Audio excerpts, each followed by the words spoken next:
Say you're lucky and you get between 5 and 10 grand. You're going to get 10 grand max for that. 10% goes to the trainer, 25% goes to the manager. Then we've got the tax man to pay as well. So we're cutting that money in at least half. So now you've got 5 grand for a 10-week camp. So you're talking about a guy here earning, he might be clearing 500 quid a week. How do you support a family on that? So boxers chase the dream. And, you know, there's probably 2% of them that actually make it. So say you do make it and you start to rise up the ranks. Strikers Boxing, a training academy, says the mid-tier fighters can earn more, somewhere between £10,000 and £50,000 a fight, depending on record, profile, opponent and popularity of weight class. It's only at the top level does the real cash start flowing in, with the top-tier professionals, i.e. those going for titles, earning 6 figures a fight. Something else you'll have heard of is the terms prize fighter or journeyman. A prize fighter is, as it sounds, someone who picks up fights where they can and gets a nice big check if they win. Journeymen are the fighters who take on up-and-comers, effectively used for experience in the ring. Even if they're going up against the real prospects, a young Anthony Joshua, for example, these guys will be lucky to earn more than 10 grand. So the average boxer isn't as rich as you'd think.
Yeah, welcome all to this evening's Trans-Europe Express, the last one before Christmas. I'm Danny Kelly, and a special treat for those of you watching the visuals of this show on smart TVs, YouTube and all the rest of it is I've got my little Christmas disco lights going in my home studio. Andy Brassell's with us, of course, as we head off into 3 hours of coverage of all the big stories from European football, including a huge one from Italian football. And once again, Gianni Infantino has been putting his size 14s into world football to nobody's great joy.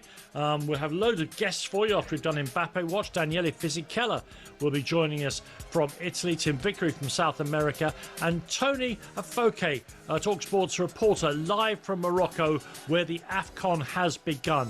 What a joy for him to be out there for the winter months, so the whole month for the African Cup of Nations. We'll have all the usual furniture as well. It's hello from me, Danny Kelly, hello from him, Andy Brassell, and welcome to one, welcome to all, and Trans-Europe Express here on talkSPORT.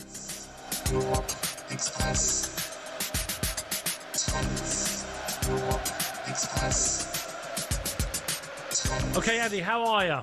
Good evening, Danny. I'm well. How are you?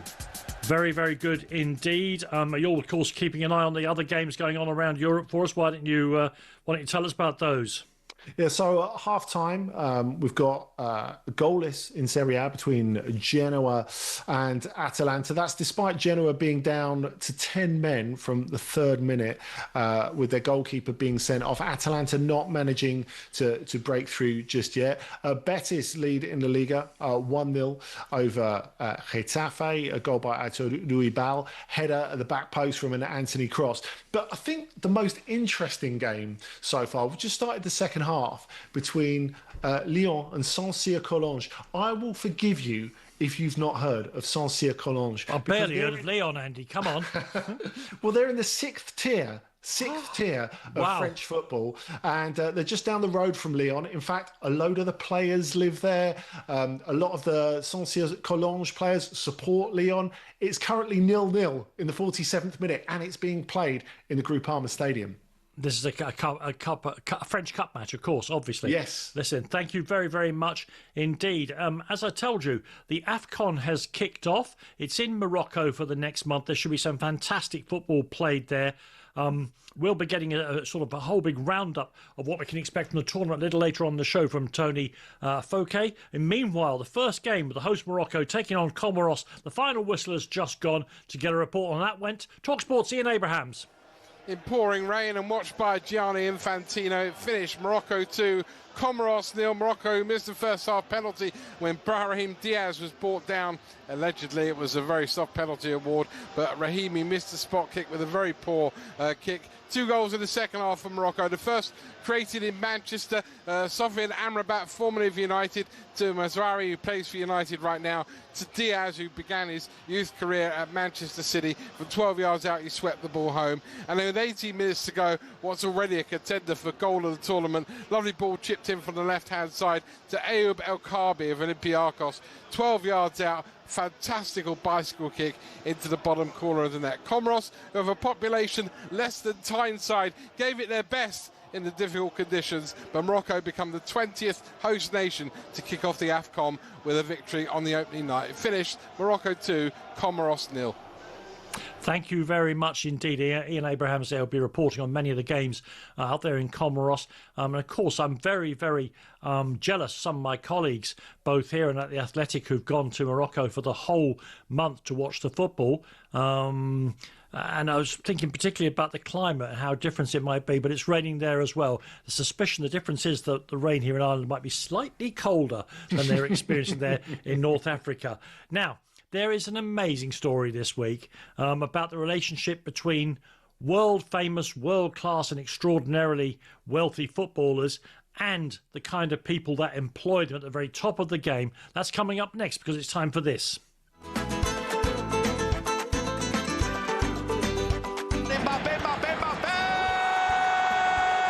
Carrière le Paris Saint-Germain, Mbappe!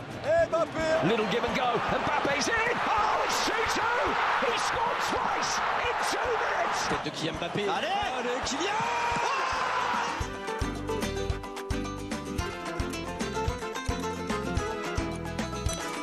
Okay, well, there's so much to this, Andy. There's so much to devour over the next few minutes. For those of you who weren't aware, Paris Saint-Germain and Kylian Mbappe have been in a legal battle over his contract, his leaving due and all the rest of it since he left the club.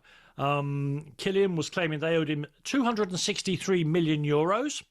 And he was being countersued by Paris Saint-Germain for 440 million euros. So we're not talking about the sort of Christmas party fund here at all. Well, this week, Andy, the judge has made a decision and come down somewhere in the middle, though we shouldn't pretend it's not a huge victory for Kylian Mbappe.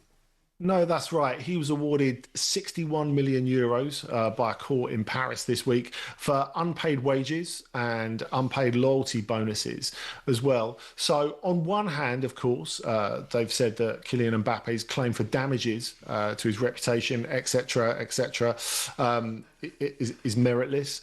On the other hand, they're endorsing the view of him that they simply didn't pay his wages, which is really extraordinary.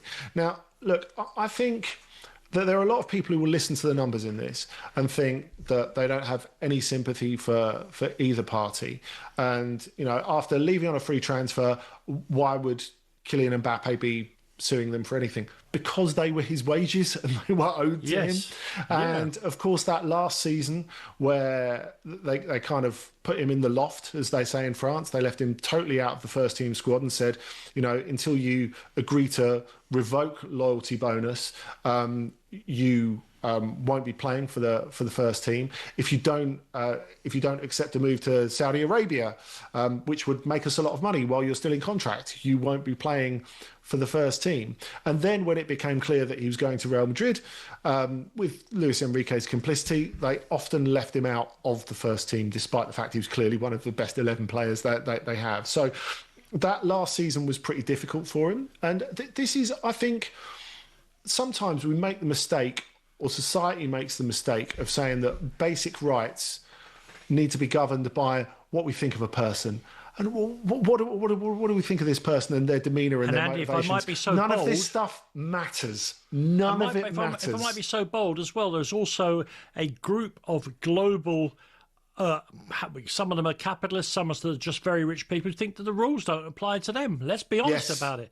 Absolutely scandalous. But of course, it's led to a load of brilliant things happening. Some of them very petty, some of them comic. Tell us about the quote from Mbappe's agent about the money. It was from his lawyer. His lawyer, fact. rather, yeah. Sorry. After the award was made, his lawyer said, "We hope that Paris Saint-Germain will pay promptly, so there is no need to go the bailiff route." Brilliant. Which kind of makes you think of Nasser Al Khelaïfi having his gold-plated paddle racket confiscated by a burly man in a donkey jacket. I don't know if that's actually. We're having the Bang & Olufsen. We're having the Fabergé eggs and that paddle racket, please. Yeah, come on. Absolutely brilliant. I'd love to be the bailiffs doing that raid. That'd be, of course, you've got to work out how much 61 million euros is actually worth. I mean, paddle rackets, etc. It's just called a paddle, isn't it? A paddle. How much is it really worth, even if it's made of solid gold? Then there was the business with. The judge made a stipulation about the PSG website, which, as far as I can see, has so far not been adhered to. Yeah, that's right. To have the judgment on the front page of PSG's website for an entire month. I think that might be the sound of a chain being pulled in the background there. But either way, it's something that's just an extraordinary state of affairs, because on one hand, I think we're looking at it saying this is a cleaning of Kylian Mbappe's reputation. Look, the people who hate him are still going to hate him at the end of it, although he's always been very clear that he doesn't blame the club or the supporters or the other players. And you've still got this weird reputation where the response to it from PSG was, we have always acted honestly in this situation. They actually used the phrase, we have been transparent and honest. Yeah, interesting, isn't it? I'm afraid the courts of law don't agree with you. Interestingly as well, it was Kylian Mbappe's 27th birthday yesterday. Happy birthday, Kylian. As PSG's official website wished him. And he sent back a message saying, thank you very much. I mean, it's lovely, the sort of passive-aggressive family relations that we love to see at Christmas. Yeah. It's a great story, and I'll bet you £1 to 61 million euros, Andy, that we haven't heard the last of this. No, I don't think we have. We've not heard the last of this game between Lyon and Saint-Cyr-Collonges as well, though Lyon have just taken the lead through Abner Vinicius. Second goal as well for Betis against Getafe, followed swiftly by a third. Aitor Ruibal's got the second after Anthony hit the post. Pablo Fornals has just gone clean through and smashed in a finish to make it Betis 3, Getafe 0. So that one looks all over in Andalusia. Well, yeah, thank you very much indeed. Meanwhile, back at Kylian Mbappe, he hasn't broken Cristiano Ronaldo's records for goals in a calendar year, but he has equalled it, and with a rather half-hearted celebration, I thought. Yeah, that's right. He scored the second from the penalty spot as Real Madrid quite comfortably beat Sevilla yesterday. Jude Bellingham got the first with a front post header after a brilliant free kick delivery from Rodrigo, who's having a great time at the moment. Bellingham was excellent throughout. Rodrigo won the penalty that Mbappe put away, and he kind of did the Siu spread arm celebration, but in the way that a parent trying to be cool might like to do it, really. It was very half-hearted, as you said. I don't think his heart was in it. I agree with you. Although the referee's heart was very much in him breaking the record, because shortly afterwards, he gave Real Madrid another penalty for a tackle by Osso on Bellingham, which is the cleanest tackle you've ever seen. Oh, God. Sorry, remember you're talking to a Spurs fan. Don't get me started about refereeing this weekend. Well, even Bellingham did the not sure motion with his hand as the referee ran over and shook his head at his own decision while he looked at it on the screen. Eventually, that was revoked. So, Mbappe didn't have the chance to break the record. But, 59 goals. Yeah, it was interesting too, and as you say, it was a comfortable enough win, and it was very good to see that Jude Bellingham was in such good form. But Andy, that back at the superstars at Real Madrid. Okay, well, let me just say we'll get Andy back in a second. The other thing that we noted from the game was, while Kylian Mbappe battles with his former club, Vinicius Junior appears to be small scale W, at war with his current club, Real Madrid, or at least at war with the fans, because the great Brazilian wide player who could do no wrong until he started to not necessarily sign his next contract at Real Madrid has kind of fallen out, and for the second game in succession he was booed by the Real Madrid fans. Now this doesn't, that doesn't affect where things are, but it's probably making him less likely to want to sign another contract at Real Madrid. And the background to all of this, I think, on a personal level, is that the form he was in 18 months ago has deserted him. And it is possible to interpret this as the longest sulk in history, following a failure to win a Ballon d'Or. Now, of course, the Ballon d'Or means nothing in this country. It may do to the younger folk, I don't know. But Vinicius Jr. not winning it was backed up by the club. If you remember, they boycotted the ceremony and generally made their displeasure at the lack of baubles for their man not widely known. The problem with that is that they had no control over how long, as I say, the great Brazilian player would continue the strop. And it strikes me that, as well as having to deal with no longer being the absolute number one superstar in the team, but then Mbappe's been there a couple of years now, so he must be used to it. His form has deserted him. So he now finds himself in a situation where he's finding it difficult to believe that he wants to sign another contract while Xavi Alonso is still the manager, but in a position where who the hell could have him? He earns so much money and would cost so much money that even the riches of Saudi Arabia would probably not be able to grab him just now. The upshot, as I say, is a kind of standoff between Vinicius Jr. and the fans of Real Madrid, which can't be healthy in the long run. But as I say, Andy, Vinicius himself, and I'm not blaming him for this because he's been through a lot of Real Madrid, but this post-Ballon d'Or, not a slump, but a sort of slight decline, he's partially responsible himself, I think. He needs to get his head back in the game. Yeah, and I don't know if that can ever happen, Danny, post Kylian Mbappe at Real Madrid, because, of course, the big thing is he wants to be recognised as the most important guy at the club, and he no longer is. I think that really is the issue, and that's the issue that he's really, really struggled to get over. Now, Neymar's been in this position at Barcelona, of course. He wanted to be the main guy, and what we know from Neymar is chasing being the main guy never normally works out. Because, as any great boxer will tell you, no matter how big and tough you think you are, around the corner is someone even bigger and tougher. It's all part of that football mantra these days of staying humble.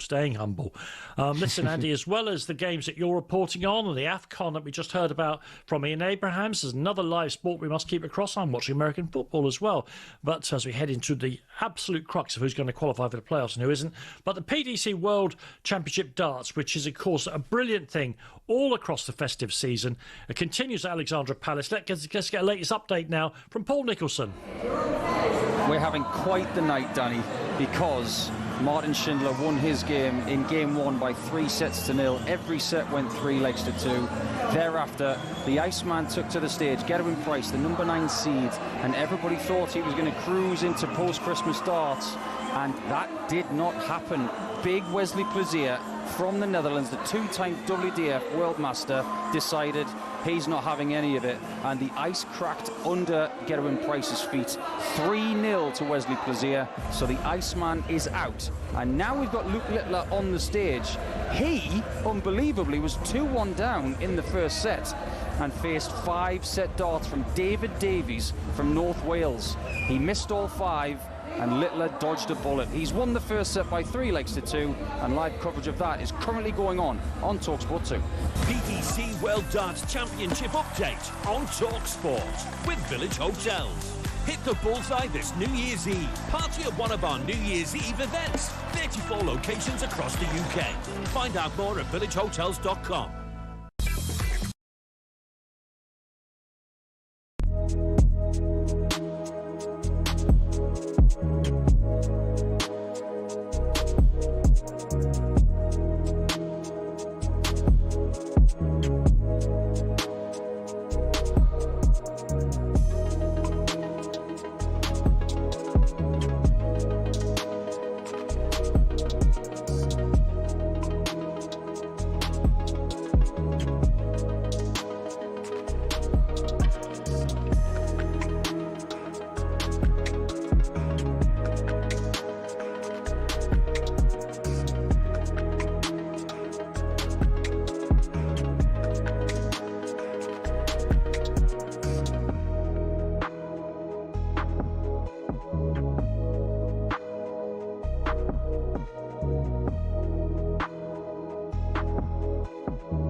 Yeah, we've got a great poll for you tonight. Who is the greatest forward to play for Real Madrid in the last 30 years? The names are just incredible. Ronaldo, the Ronaldo Nazario, the original Ronaldo, Cristiano Ronaldo, Kylian Mbappe, or other. Man, that could be a lot of great others as well. Who is the greatest forward to play for Real Madrid in the last 30 years? And the answer, of course, will depend entirely on whether you're over 30 years of age or under 30 years of age. It will be a good demographic of our listeners as well. So you can go and vote for the original Ronaldo, Cristiano Ronaldo, Kylian Mbappe, or another. It's a poll on X/Twitter, at Danny Kelly Words, at Andy Brassell, 2 S's and 2 L's, and of course at talkSPORT. But Andy, let's move on to Spain quickly, where you've written the headline. It could be the title of the next Tarantino film, A Wet Weekend in Costa del Azahar. Why have you said that? Well, because we're expecting a lot from the game between Villarreal and Barcelona this afternoon on the Costa Azahar. And it was a bit of a letdown in the end, unfortunately, because Villarreal made 2 huge mistakes in the first half. Firstly, Santi Comesaña giving away a penalty for a foul on Rafinha, which Rafinha got up and put away very tidily. And then Renato Vega, formerly of Chelsea, of course, a big signing for Villarreal last summer, absolutely destroying Lamine Yamal with an awful tackle, which fortunately he was able to walk away from and later score the second goal. But once this all happened in the first half, it wasn't really that much of a contest anymore, which was a real shame. I guess the most noteworthy thing, as well as Barcelona retaining their 4-point lead or restoring their 4-point lead at the top of the league after Real Madrid's win against Sevilla yesterday, was the fact that Hansi Flick was asked about his future afterwards, and he didn't just duck it. He said, well, look, a year and a half is a long time for a coach to be in any one job. And maybe another year and a half would be nice, but only if President Laporta stays. So that didn't sound the most long-term declaration of love. And there have been moments this season, haven't there, Danny, where it's seemed like Hansi Flick is a little bit on the edge. Yeah, I mean, we've seen him in floods of tears and things. Various things have gone on there, and he's not wrong. Is he? The pressure at those 2 big, particularly 2 big Spanish clubs, is such that you don't expect managers to last any length of time. The opposite, of course, is at Atletico, which used to be the most shotgun happy place for a manager to try and do his work. Not so since Simeone has spent what appears to me like sort of 1,000 years at the helm. And another good result for them at the weekend. Yeah, and talking of being there for 1,000 years, I mean, they won 3-0 at Girona, a game that Girona have been on their way back over the last little while. Could have been difficult, and Atletico often give not amazing performances away from home. Of course, they're particularly strong at the Metropolitano. But a brilliant opening goal, talking to people who've been there forever, by Koke. Smashed it into the top corner from 25 yards. Very, very nice indeed. Later goals as well for Conor Gallagher, after he came on as substitute. Big game for him in the week as well. Atletico Baleares. Yes, the one team that I would both like to see us play for, Danny. Yeah. Fourth division, Spanish football in the Balearics. You're still going to have to improve your skills, Andy. I'll be all right, but you're still going to have to buck your ideas up, I think. I'll just be your understudy at right back. I think that's probably what will happen. But I don't mind being on the bench. It's fine. But it's interesting because if we go back to during the week, Atletico Baleares were the last 4th division team to be knocked out of the Copa del Rey. This, of course, the round where the big teams came in. And Real Madrid, Atletico Madrid and Barcelona all making quite heavy weather of lower division opposition. It was really interesting. We should make the point that their stadium is, they played their football in Palma de Mallorca, the beautiful capital of Mallorca. We talked last week about Real Sociedad had lost their coach. They traditionally appoint from within, taking a change of direction now, Andy. Yeah, Pellegrino Matarazzo, the US-German citizen who was previously in charge of Stuttgart and Hoffenheim until they got rid of him last year. So interesting to see him back in the game, and interesting to see them going from someone completely without the loop, because of course we spend so much time talking about Athletic. People all over the world are very familiar with the way they play, the way they only pick Basque players. And of course they do take overseas players at Real Sociedad, but they bring a lot of youth teamers through. So that's why the last couple of coaches have been B-team coaches who've gone on from there. But Santiago Rodriguez didn't do a great job after Sergio Francisco, didn't do a great job and was fired last week. So interesting to see them going for someone completely different in Matarazzo, even though they do feel he can play their style of football. Let's get round to our stars of the week in Spain. I'm very excited about mine because he's 34 years of age, but still brilliant and maybe one of the most underrated strikers in Spain. I'm talking about Ante Budimir, the Croatian who plays for Osasuna. I mean, you know, he was always sort of a tyro. Then he kind of drifted off into the second division in Italy for a long part of his career. Anyway, he ends up at Osasuna. In a game that was still scoreless after 72 minutes, it is Budimir who lamps in a couple of a penalty and an absolute belter as well against Alaves. And, you know, he's just one of those footballers who, in the age of sports science, just seems to be able to go on and on and on. Who's your star of the week in Spain, Andy? I've gone for a rather younger gentleman, Alvaro Rodriguez, who came through La Fábrica, the Real Madrid academy, on loan at Getafe last year. Now he's playing for Elche, who've been one of the surprises of the season. They took advantage of the fact that Rayo Vallecano had been playing in Europe this week to beat them 4-0, a goal and 2 assists for Alvaro in this one. He's one to watch going forward. Yeah. Okay, Andy, listen, thank you for that stuff about Spain. The reports coming through, I'm really, you know, my pet peeve in football is great players being injured because of the waste of human talent. Reports, this is coming now from various sources, it says here.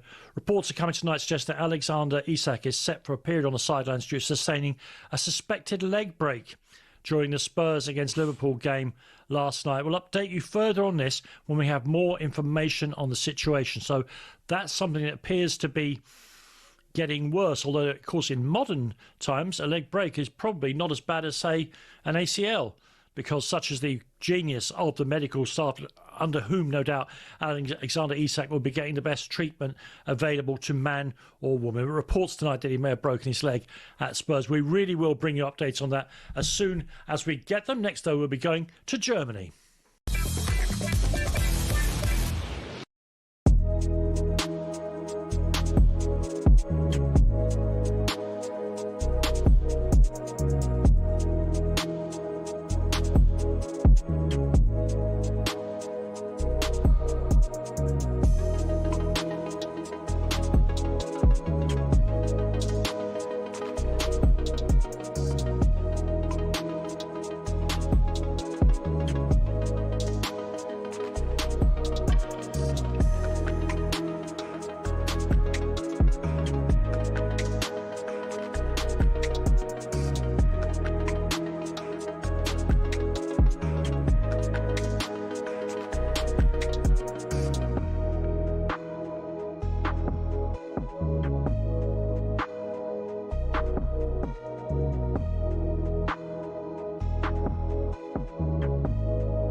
why don't we turn, Andy, next to Germany, where our headline is Leverkusen have liftoff, because after well, let's be honest, a frankly Erik ten Hag blighted start to the season, they had a huge game on Saturday. Tell us how they got on. Yeah, they did. They were playing the Topspiel, the 5:30 UK time kickoff, which is like their 4:30 on Sunday in the Premier League, really. And they went to Leipzig. They were a goal down. They were missing a load of key players, including Alex Grimaldo, their best player and captain. And they came back and won 3-1, partly due to the brilliance of Patrick Schick, who on his day, for me, feels like the closest to Dennis Bergkamp since Dennis Bergkamp. Wow, that is praise. But you know what he can do on the day is just body has let him down so often. This last season and a half, he's been fit most of the time, and it's made an absolutely massive difference. Scores all types of goals. And in fact, the goal he scored just before half-time to put them in front was quite reminiscent of Bergkamp's hat-trick goal against Leicester at Filbert Street all those years ago, where he just tucks it inside an unwitting defender and smashes it into the top of the net. It's brilliant if you can look it up.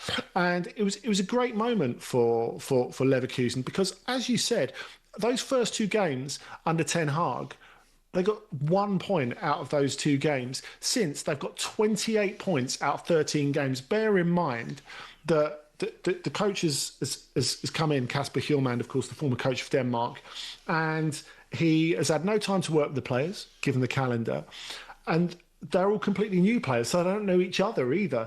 And yet he's managed to put together a pretty solid team where his guys can show up and make the most of the big moments. And I think that's really what they've lent on quite hard, the individualisms in their squad. And off the back of that, they're third in the table. They're through to the quarterfinals of the DFB Pokal, the German Cup. They knocked Borussia Dortmund out in the last round. And they're really well placed to get in the Champions League playoffs as well. It's an incredible effort, I think. Yeah, and I mean, as you say, being top or third or ninth or bottom at Christmas, except for Wolves, doesn't really matter. But we'd use it always as a kind of watershed moment, because it's approximately halfway through all the European seasons. So the fact that they've overtaken, with this result, this victory over Leipzig, have overtaken the former East Germans, it is an important result, because I think it marks, as you say, you looking at the stats, but just the smell test, your own eye test, they are improving after a poor start. Bayern Munich won 4-0 at Heidenheim in the final game of the 2025 season. I suppose notable only for Harry Kane getting another goal, which takes him past his best in a calendar year, which he achieved twice at Spurs. I think it's 50 he's got now this year for Bayern Munich. Talk just then about the big game on Friday night, where Dortmund beat Mönchengladbach, and we have paid, I think, scant attention to Dortmund because we think they're in transition, but their results are rather better than that, Andy. Yeah, they've only lost one so far. They're always a defeat away from some sort of massive internal crisis.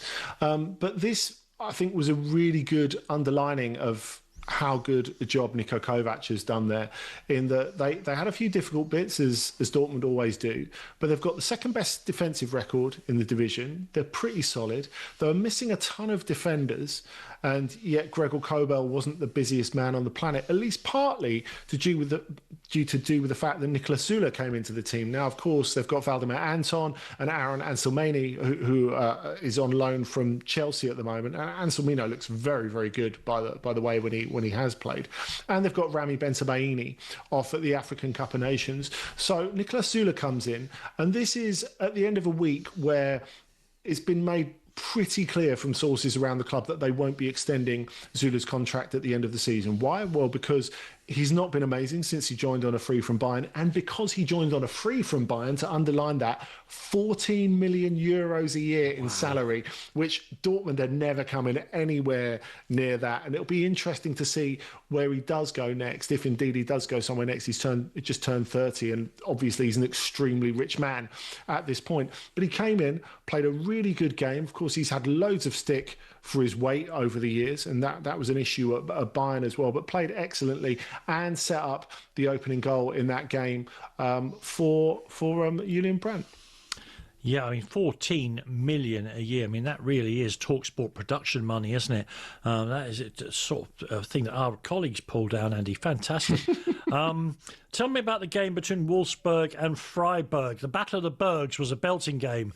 It really was, and I don't think anyone expected it to be one of the highlights of the weekend. But a lot of changes in lead. So you had Freiburg going 1-0 up, then they were 3-2 down, then they came back for this 4-3 win. So many brilliant moments in it, really. And just when you think Wolfsburg have got their home form sorted out, they really don't. And that's despite Desnan Pecinovic getting a hat-trick for them as well. How many times do you score a hat-trick and you're on the losing side? Oh, well, I guess if you're playing for Wolfsburg at home is the obvious answer to that. But Freiburg really deserved to beat Dortmund last week, and they didn't. And this was the result that they'd deserved in the previous week, I think.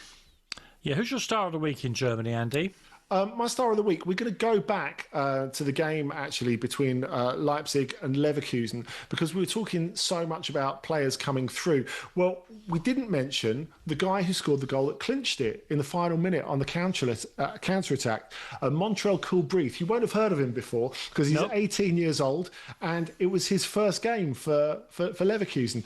Went clean through on the break. Brilliant finish to score it. And everyone on the team was obviously absolutely delighted for him. The senior players who've really been looking out for him, Martin Terrier, who scored the opener, said, I love the kid and I love passing on my experience to him. But of course, they asked Kulbrith about it, and he was pretty excited about it. And he said, they said, talk us through the goal. Nice, simple question. And he said, yeah, well, I saw Christian Kafane on my left-hand side, and he was screaming for the ball, and then I just thought, nah, and scored. And I thought that was a great way of putting it. Well, my star of the week is a warning for all of you as we head into Christmas week now about the danger of wearing a Christmas jumper. I speak to myself here because I often try and shock my nieces and nephews when they eventually get down here by wearing an ever more garish or lurid Christmas jumper. So my star of the week is the head coach of Köln, Lukas Kwasniok, who always wears a team shirt on the touchline, and this really does endear him to the Köln fans, of course. But yesterday he went one further and sported on the touchline for a game of professional football. They were playing home to Union Berlin. He sported the Cologne Christmas jumper, and very good it looked too, very, very nice. However, Cologne conceded a stoppage time winner, so that he looked like the saddest man ever to wear the big Santa jumper. Lucas, cheer up, man. It may, things may pick up in the new year. Let's get back then to the Alexander Palace, where tonight's festivities, I think, may have come to an end. Reporting on the Darts World Championship, Paul Nicholson. The defending champion Luke Littler is through to post-Christmas darts. He's taking care of David Davies by 3-0. It sounds like it was a bit of a canter for the world number one, but it was anything but that. He could have lost 2 of the early sets, but when he needed to turn it on, he did just that. And in the last 2 legs, he needed that beautiful double 10 to get over the line. So Luke Littler's safe through to the next round. We've got one more game to come tonight. Damon Heta will be taking to the Aussie number one. Will he make it through? You'll have to tune in to talkSPORT 2 to find out. PDC World Darts Championship update on talkSPORT with Village Hotels.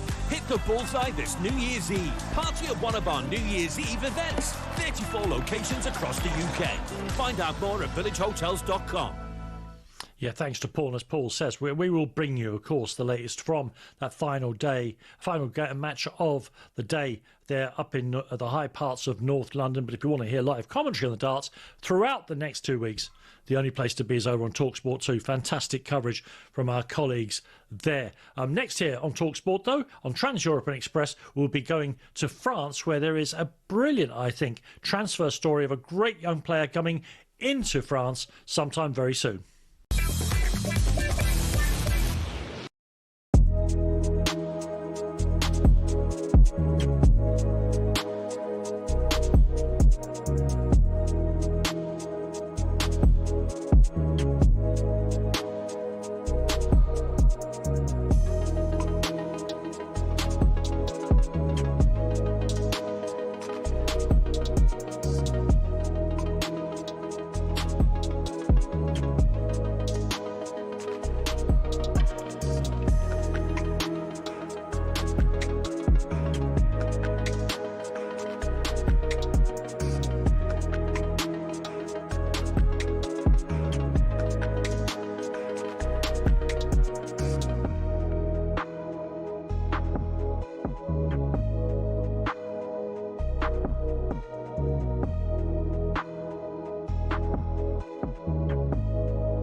Yeah, the talkSPORT breakfast, of course, returns from 6 a.m. tomorrow morning as Ali McCoist and Gabby Agbonlahor, joined by a host of guests looking back on a huge weekend in the world of sport. That's breakfast from 6 a.m. tomorrow morning with Ali McCoist and Gabby Agbonlahor.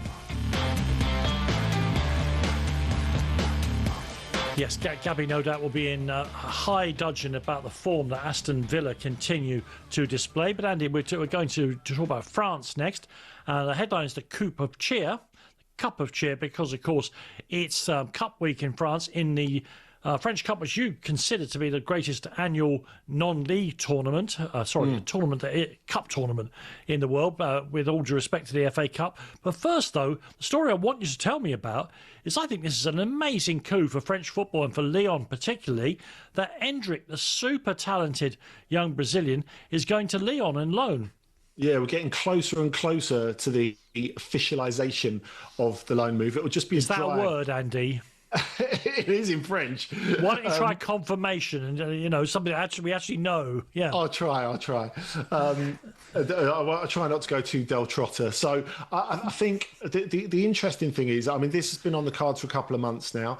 There was a little bit of doubt going back a couple of weeks because it was suggested that Xabi Alonso's future, and if he were to go, would be tied to this. So maybe Endrick wouldn't be let go. But look, he's still not playing. He played his first start of the season for Real Madrid in the week in the Copa del Rey, but he's not going to get many minutes, and he wants to get in the World Cup squad, of course. And if you think about it, Lyon is the obvious choice for a lot of reasons. Firstly,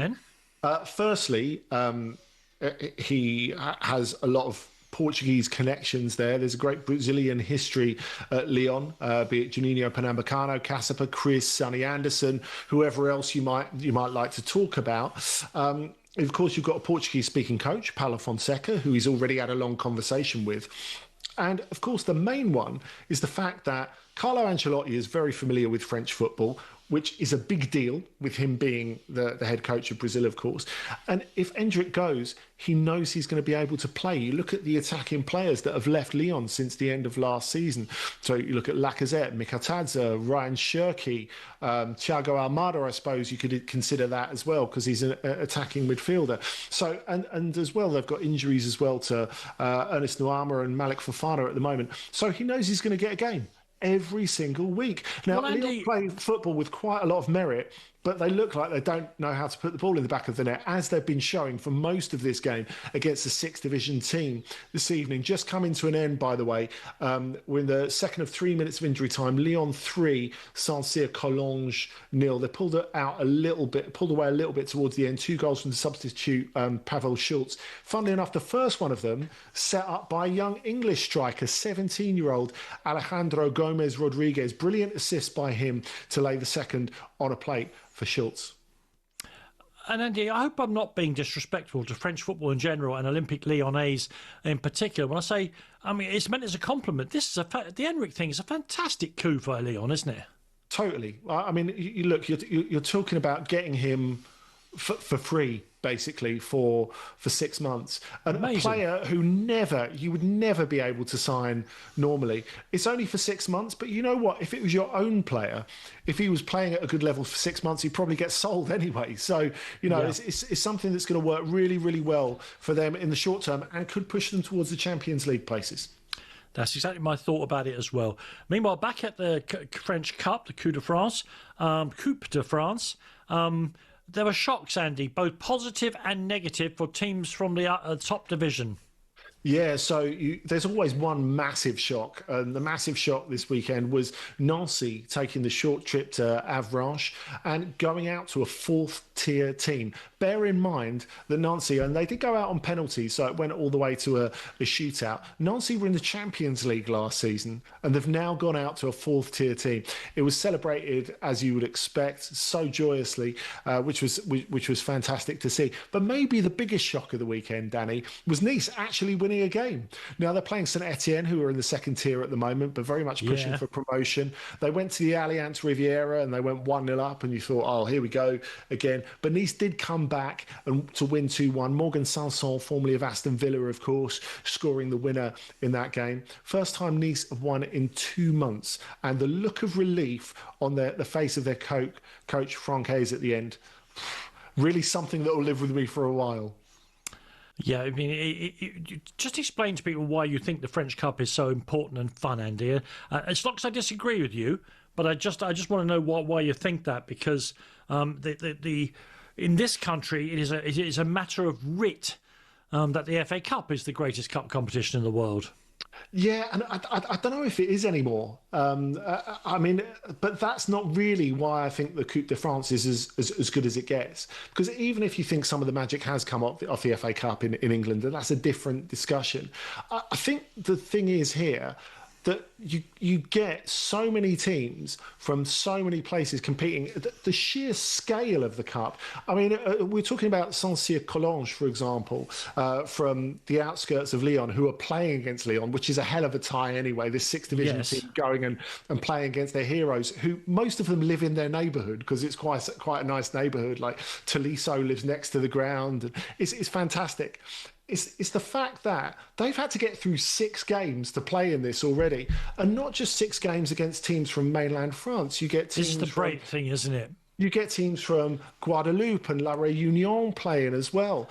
It's 3,500 miles away. Yeah, exactly. And it's not just the potential of shocks; you get actual shocks all the time because the conditions are so varied, and it's fantastic. And I guess what's worked really well for the FA Cup, actually, or what's worked really well, I should say, for English domestic cups, is cutting out extra time. I mean, that's been talked of as something that really works in terms of top-level players staying fit. I think it works for lower division teams as well. When they get to the end of that 90 minutes, they're in with a real chance. There's no chance of the superior fitness working over of full-time players working over that last 30 minutes, because that last 30 minutes isn't there. Now, that has been the case for a while in the Coupe de France, and I think it's a really good thing. Okay. My star of the week in France is a name who had a great start to his time at Monaco. Let me tell you who it is. It's Mika Biarritz. He joined in January at Monaco. He's a Londoner. He came up through the Arsenal Academy. Fans, I think, of Motherwell probably remember him on loan in Scotland as well. He's Danish. Has got 9 caps and a single goal for Denmark so far. But in those first 6 games at Monaco, he got 3 hat-tricks, and everyone thought, wow, here we go, the next superstar striker. He's found it much tougher this season. And as a result of him not scoring many goals, Monaco themselves have found it a bit tough going as well. But he got 2 in this weekend's 2-1 victory at Auxerre. And I'm hoping that will see a revival for what, when you look at the first half of the year, looked like a really, really talented new superstar. So Mika Biarritz is my star of the week in France. Who is yours, Andy? Well, one of the other things about the Coupe de France earlier rounds is you have the less discussed brothers of big stars coming through. So I'm going for my star of the week as Logan Assignon, not Lorenz Assignon, of course, who has been at Stuttgart, where he is at the moment. He's been at Rennes. He's played in the Turkish Super League. But it was Logan's chance to really seize the limelight, and seize the limelight he did, playing for Chauvigny against Montreuil. He was sent off for a professional foul after 13 seconds. Wow. Oh, goodness, that is just... OK. Well, I think that puts him in the record books as the quickest red card in Coupe de France history. 13 seconds. I mean, that barely gives you time to get the run-up for the foul that no doubt led to his dismissal. Yeah. I mean, incredible. Later on in the programme, we're going to hear about a VAR decision that took longer than 13 seconds. I'll give you no more clues than that to reach a conclusion. It's one of the most extraordinary stories, and yet another, I have to tell you, reason why we should all be campaigning for the complete and utter abolition of VAR, which seems like a mission impossible right now, but you've got to start somewhere. Listen, that's the first hour of Trans-Europe Express done. We've absolutely rattled through it. Much more to do in the second hour, including being joined by Daniele Fisichella, you know, our regular football expert on Italian football, with the news that the game in Perth between Como and AC Milan, which was mooted, then cancelled for all kinds of obvious reasons, is now back on again. The dread hand of Gianni Infantino is once again interfering at the very top level of world football, not just in the World Cup, but club football as well. That's one of many, many brilliant stories coming up in the second hour of Trans-Europe Express.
Aguero, Solskjaer, Deeney, Watkins.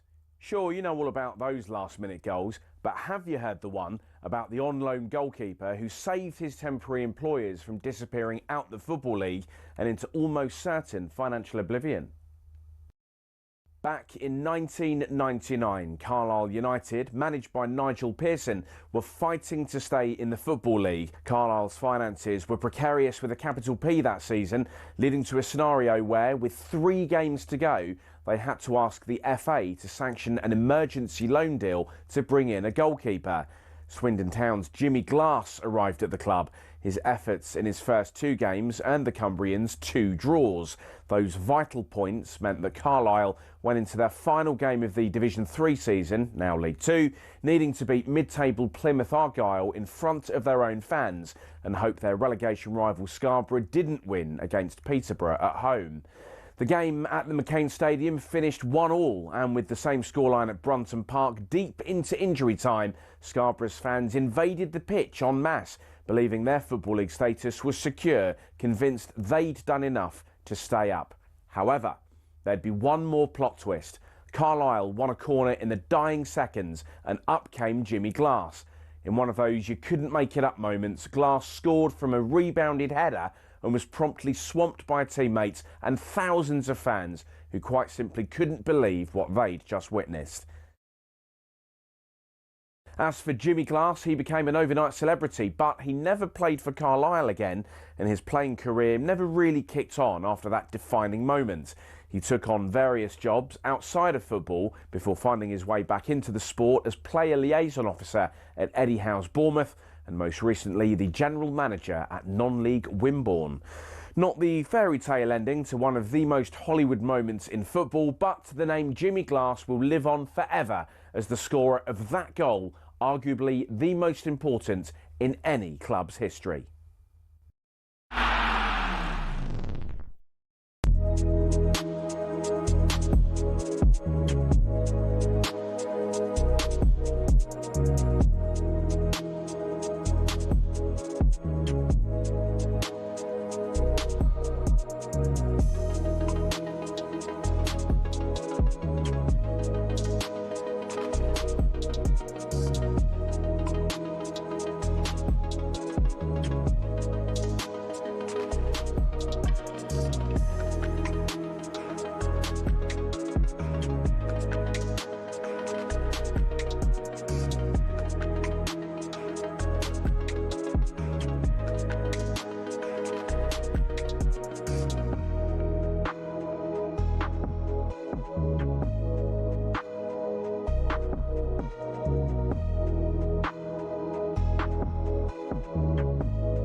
Welcome back one and all to Trans-Europe Express. As I've just been saying, during the course of the next hour we'll be talking about football in Italy.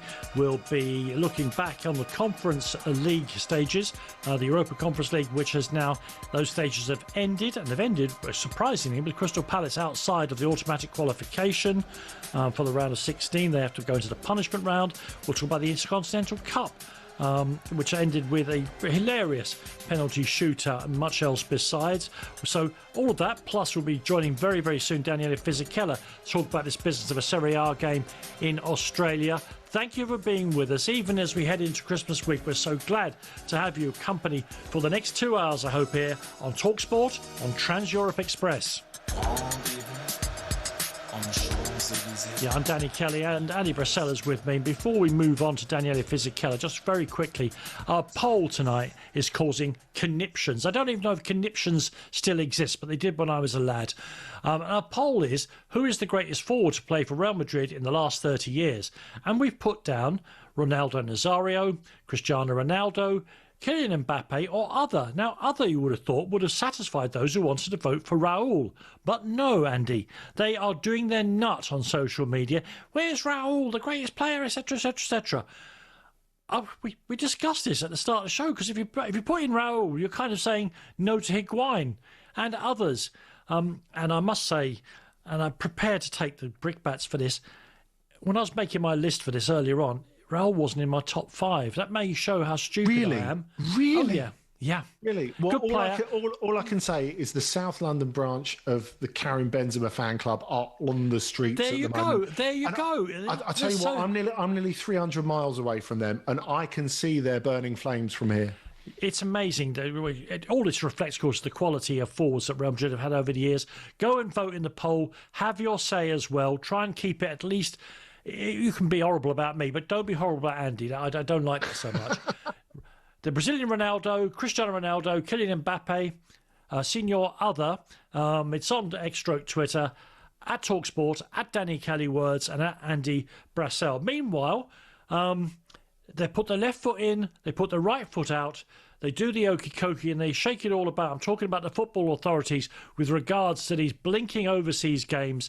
The latest one involves Italian clubs. And to help us with the story, I'm delighted to say we're joined once again by our Italian football expert, Daniele Fisichella. Hello, Daniele. Hi, Danny. Hi, Andy.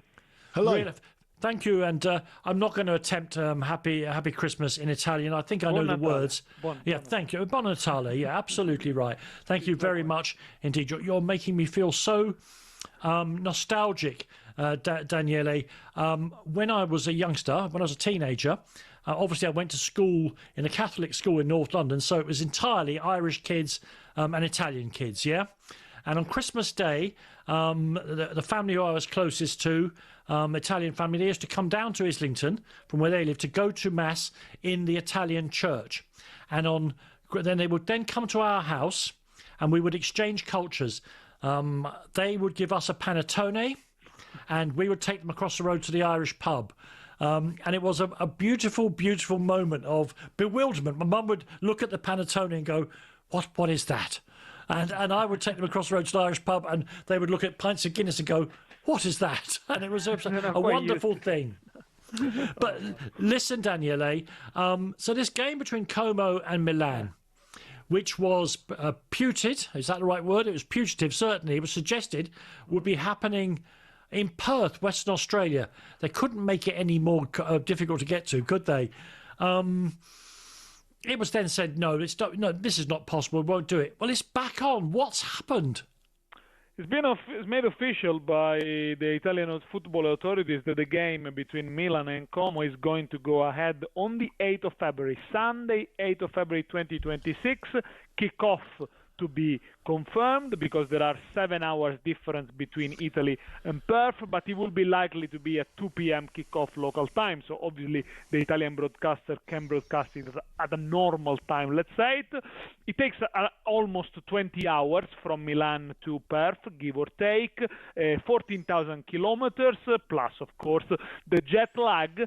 But the decision has been made. We're just waiting for the official confirmation from both the FIFA and the Asian Football Confederation, because the last sticking point, which was about who's going to referee this game, has been resolved, and eventually it's going to be an Asian referee, so somebody from the AFC, to officiate this game alongside his assistants, alongside the VAR, after that the Italian FA got reassurance by Pierluigi Collina, no less, the chairman of the FIFA referee committee, who said to the Italian FA, don't worry, the Asian referees are really good, so they can assure a great quality to this game. And the Italian FA is very happy to bend the rules. Therefore, we're going to have 379 Serie A games officiated by Italians and 1 game officiated by an Asian referee.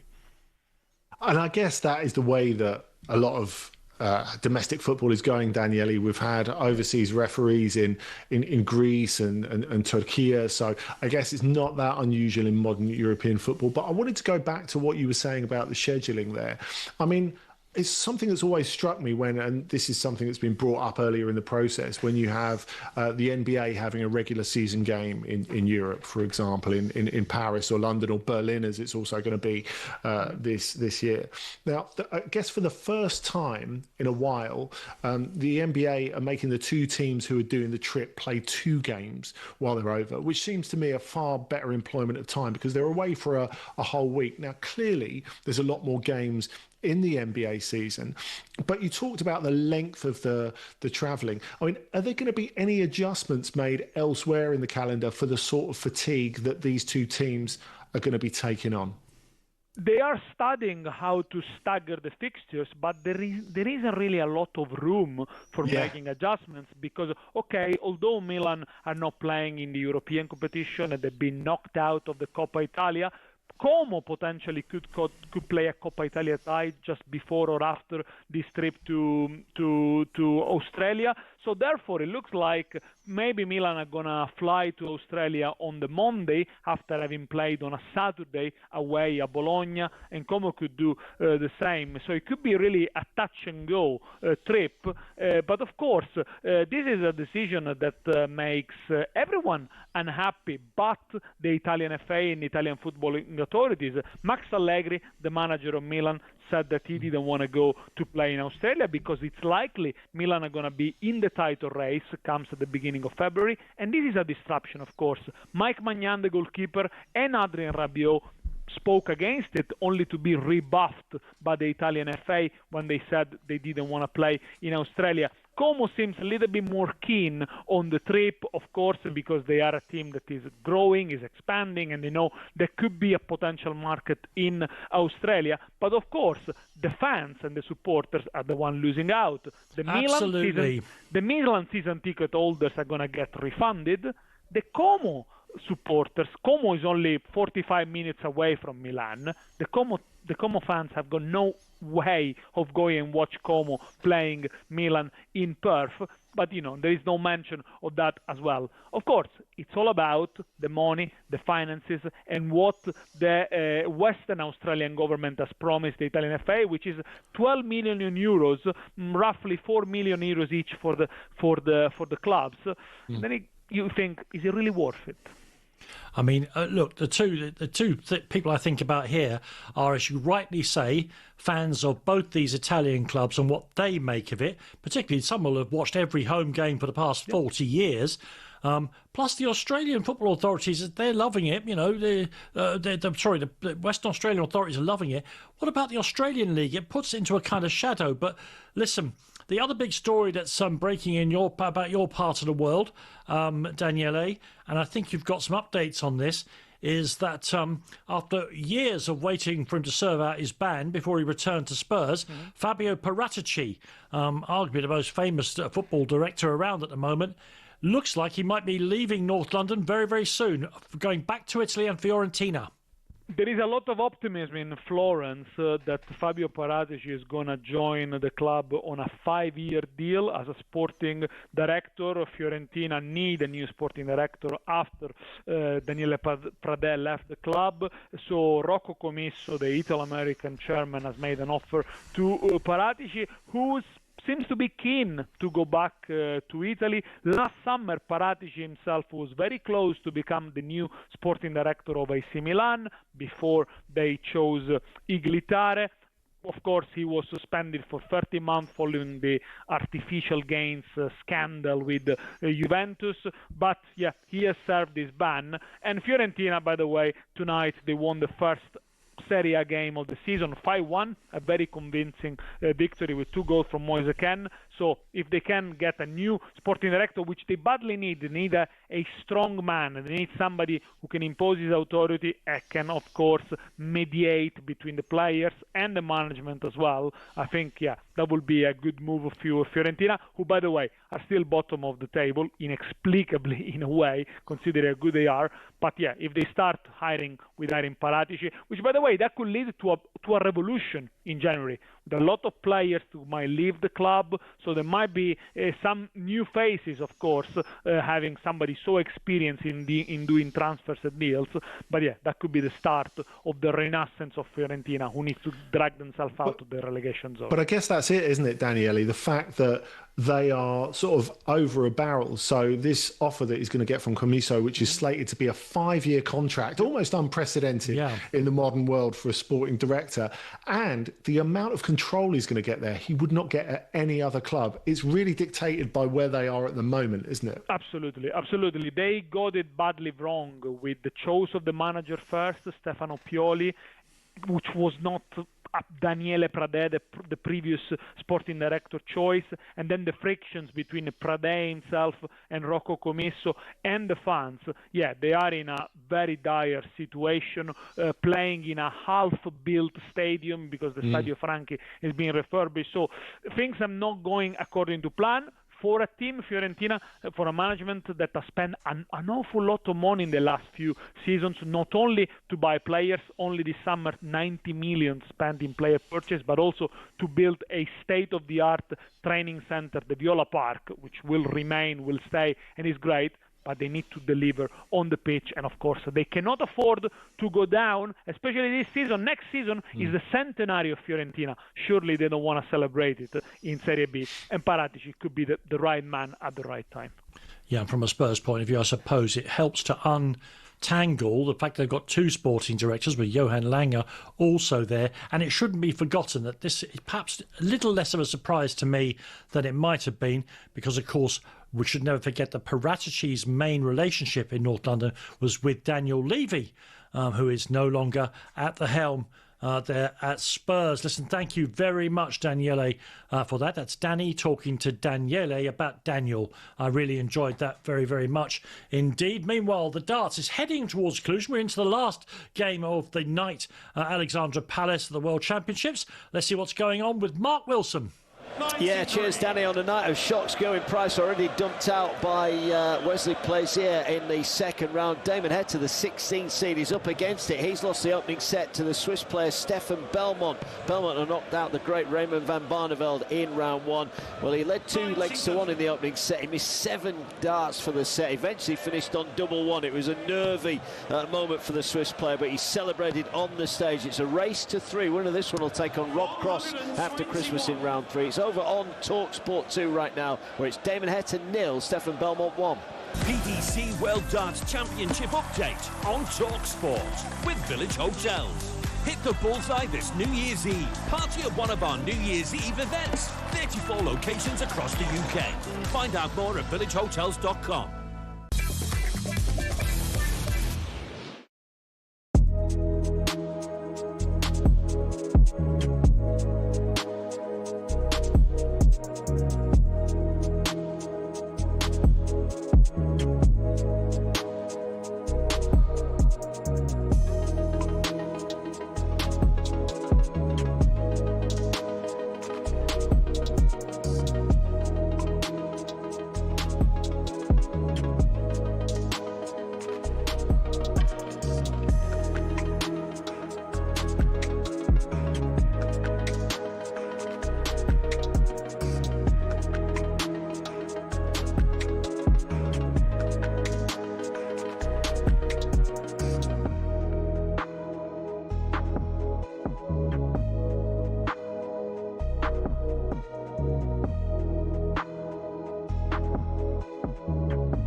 Yeah, you're listening to talkSPORT, of course, and Trans-Europe Express.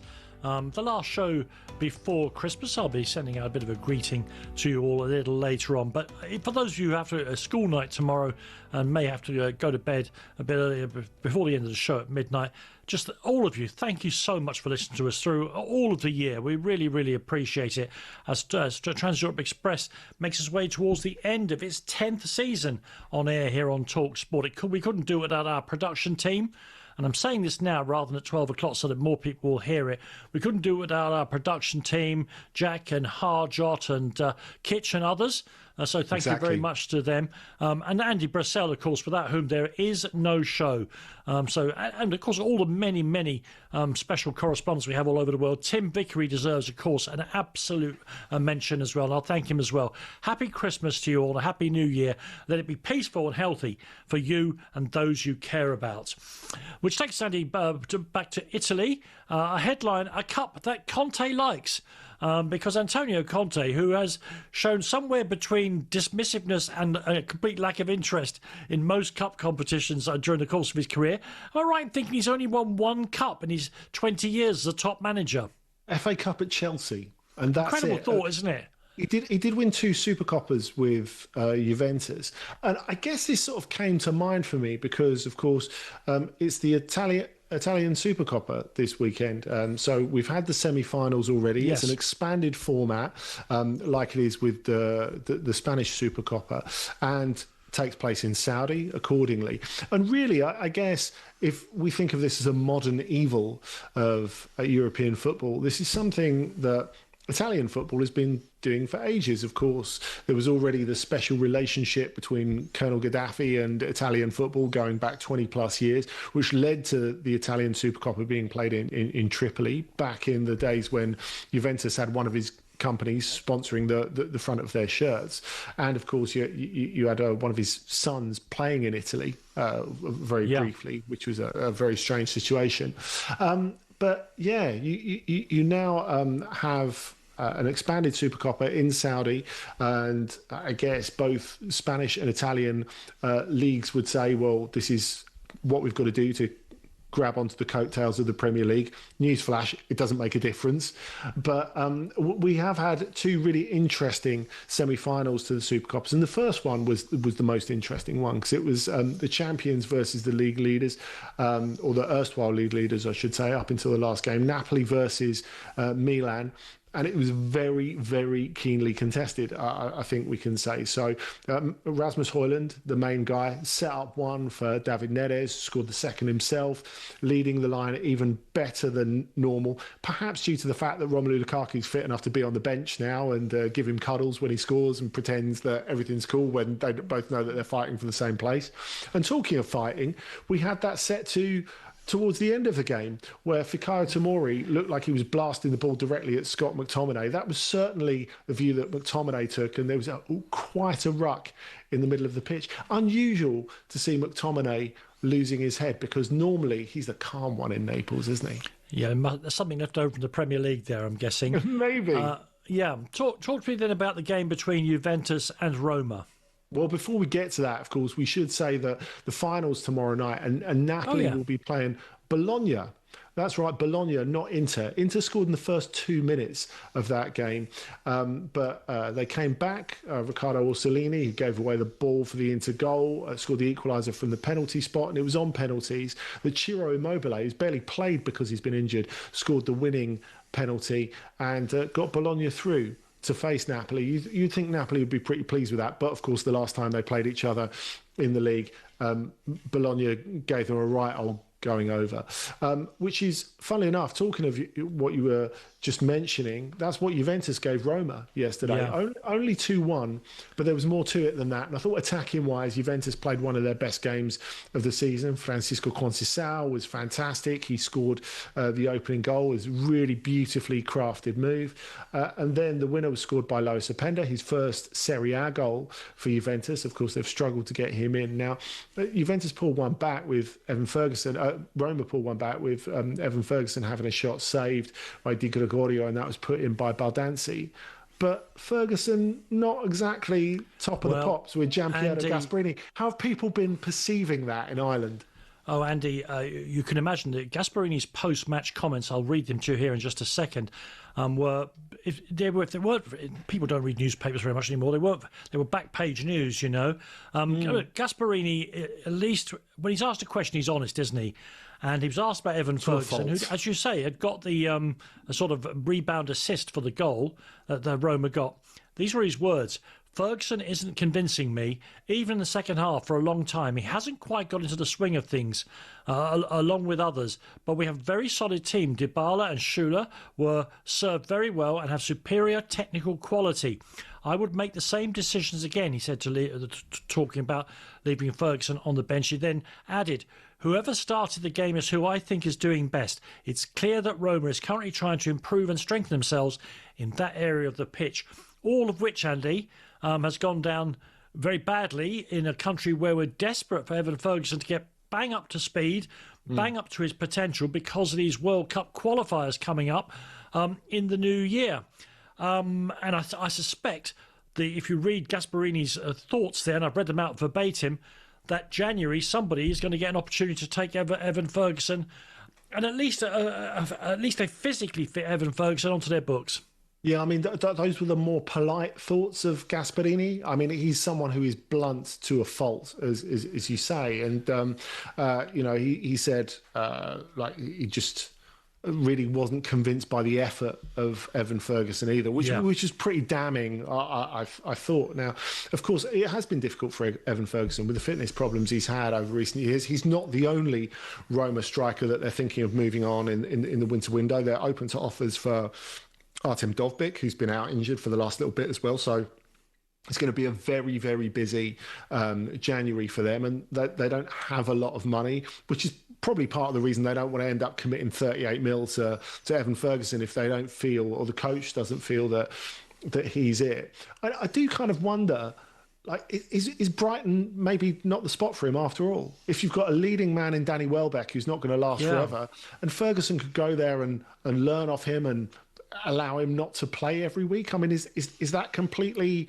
off the table? I guess so much of that is down to what Hertzler thinks about him, because you know what he does need at this stage, Evan. And I'm not party to the details of his effort or lack of it. He needs a manager who believes in him, doesn't he?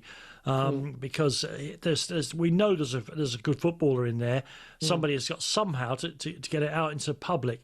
So if Gasparini in his post-match comments was serious and stern and dismissive of his young Irish centre-forward, my star of the week is his immediate opponent on the day, the Juventus coach Luciano Spalletti, who, in my mind, Andy, is one of the great stand-up comedians of the 21st century, because he says stuff with such a straight face. You're looking at him like, is this meant to be a joke? But it was.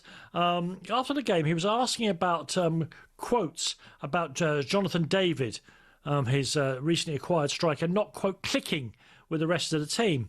And his answer was that we invited Jonathan out to dinner, but then he put cheese on his pasta vongole, and we have never invited him again. But perhaps Jonathan David should understand that Italians take their food very, very seriously. And while I personally think it's great to put extra cheese on your pasta dishes, this is an insult, apparently. He might as well have asked for some HP brown sauce to put on his pasta. Who's your star of the week in Italy, Andy? Well, it's not Weston McKennie, who, bear in mind, has got away with worse culinary crimes to establish himself at Juventus. And the less we say about that, the better, I suppose. But I'm going for Michael Folonruscio of Cagliari. Just moved to Cagliari this summer. Has had a tough old start. Scored his first goal today in the game against Pisa. Ended up being a 2-2 draw with a late Pisa equaliser in that. But Folonruscio showing how desperate he is to make an impact there, sliding in to score the goal and then absolutely smashing his foot against the goalpost. So he wasn't able to take any further part in the game. It was his last contribution, but he showed exactly how badly he wanted it.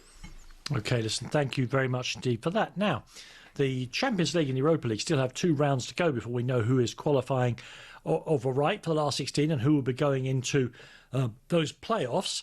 The Conference League is different. The teams only play 6 games, and now we know who the top 8 is, and we'll discuss who's done well, who's done badly, and why Crystal Palace bookies' favourites for the tournament haven't got into that top 8. That's coming up next here on Trans-Europe Express.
$26K for 2026 on talkSPORT.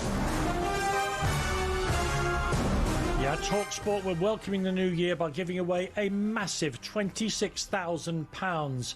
What better way to kick off 2026 than with the chance to win some serious cash? Yes, 26 grand.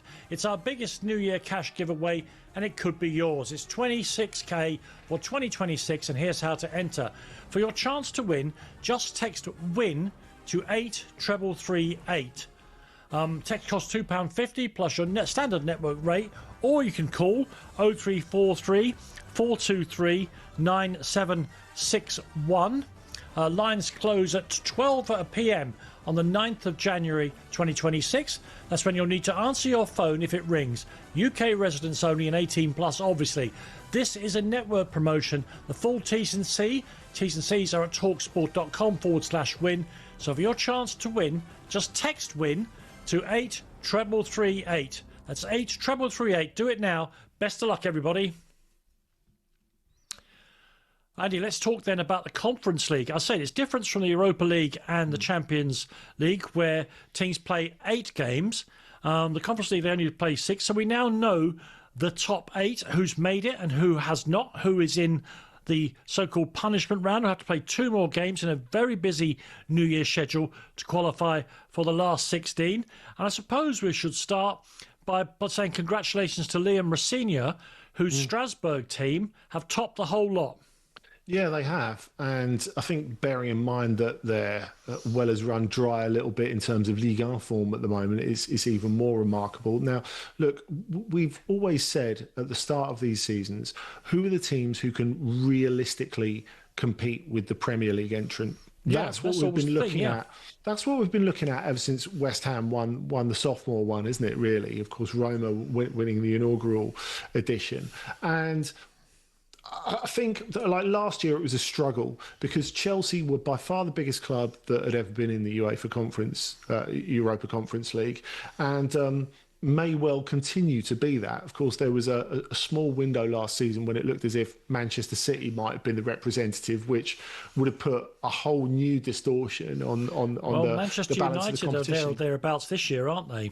Yeah, which would be extraordinary as well, Newcastle, considering, like with the reformatting of the Champions League, how fairly ordinary Spurs and Man United sides were able to get all the way to the final of the Europa League last season, though that's a different discussion.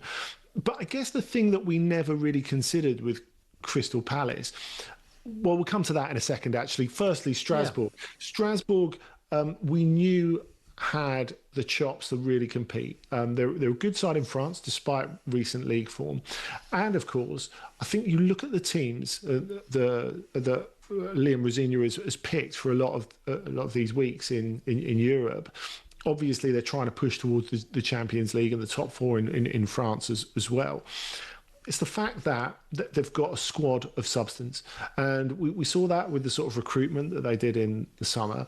Now, of course, it's a largely young side, despite the addition of say, Ben Chilwell, for example, who's slightly an odd one out in that squad. But they've been able to rotate really, really well. And in fact, we were talking about young Englishmen earlier. One we've not mentioned much on this show is Martial Godot, who came through the Dartford Academy and then went to Fulham. He was on loan at Wigan for a bit, joined Strasbourg in the summer. Quite small, pretty fast forward. He scored a couple of big winners in this group phase. He scored the winner away at Aberdeen. He scored at Häcken.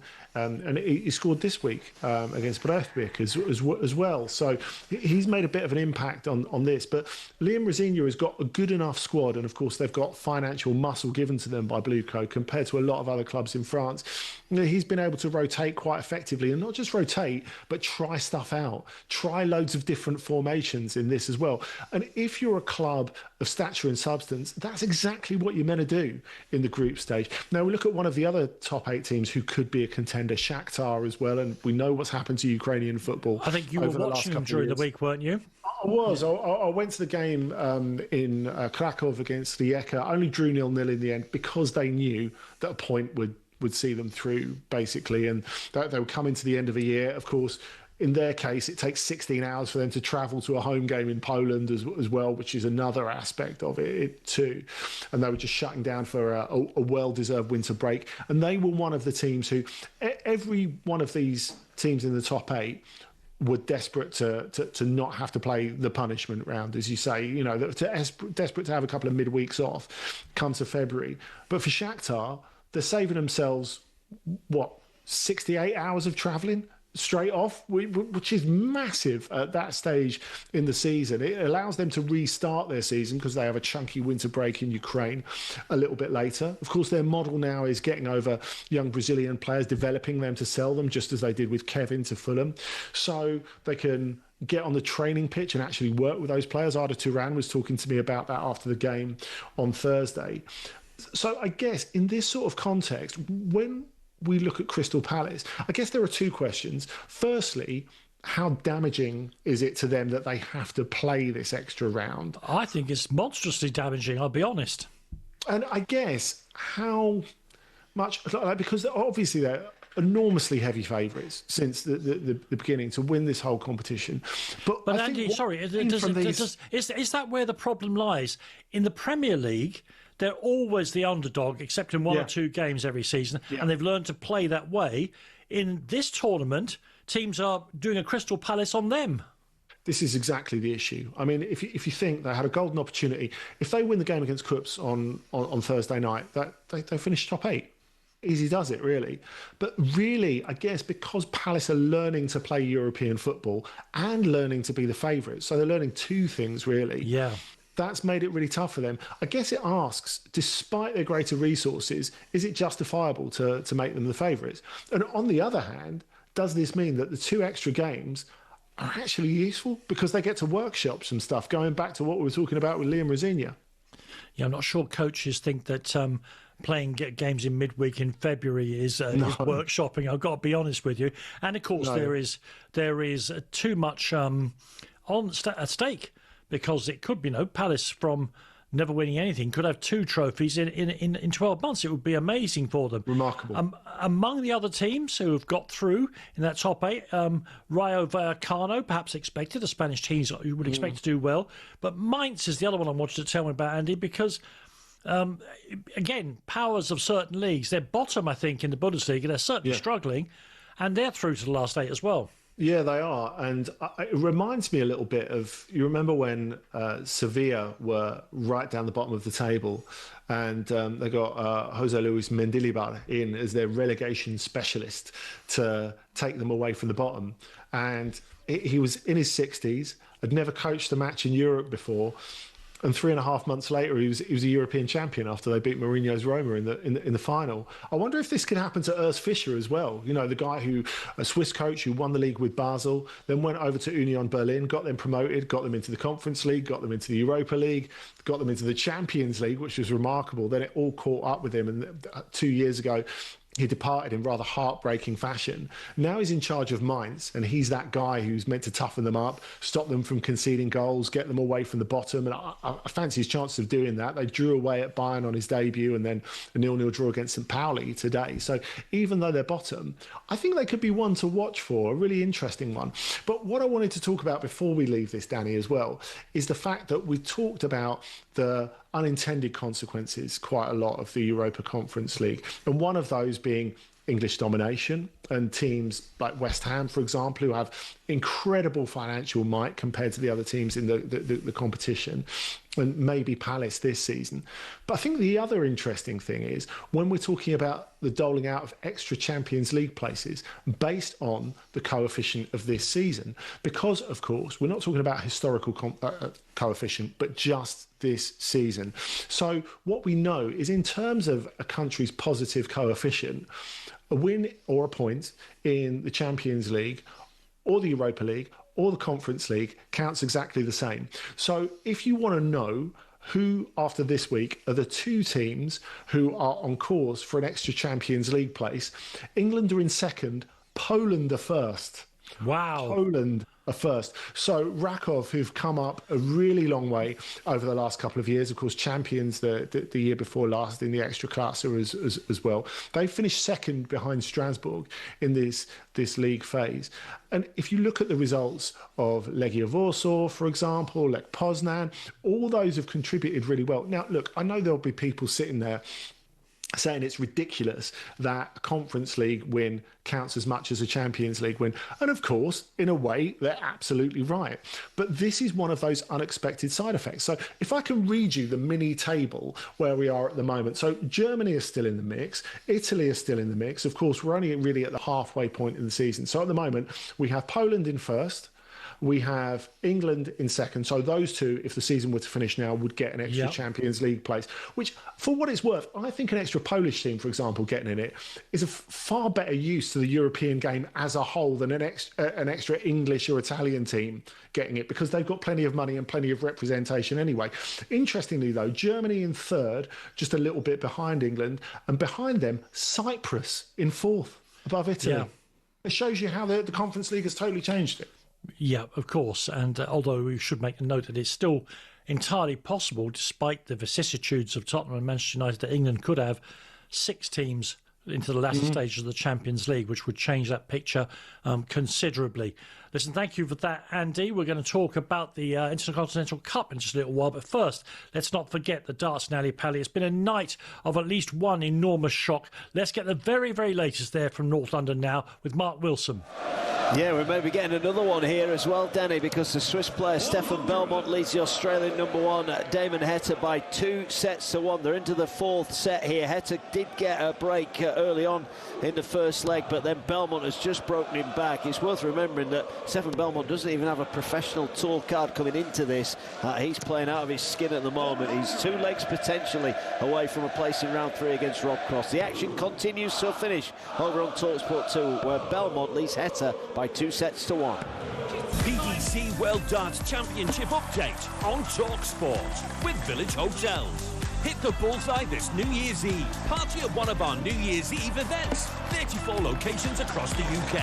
Find out more at villagehotels.com.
Okay, Andy, I want to talk about the Intercontinental Cup, FIFA's Intercontinental Cup.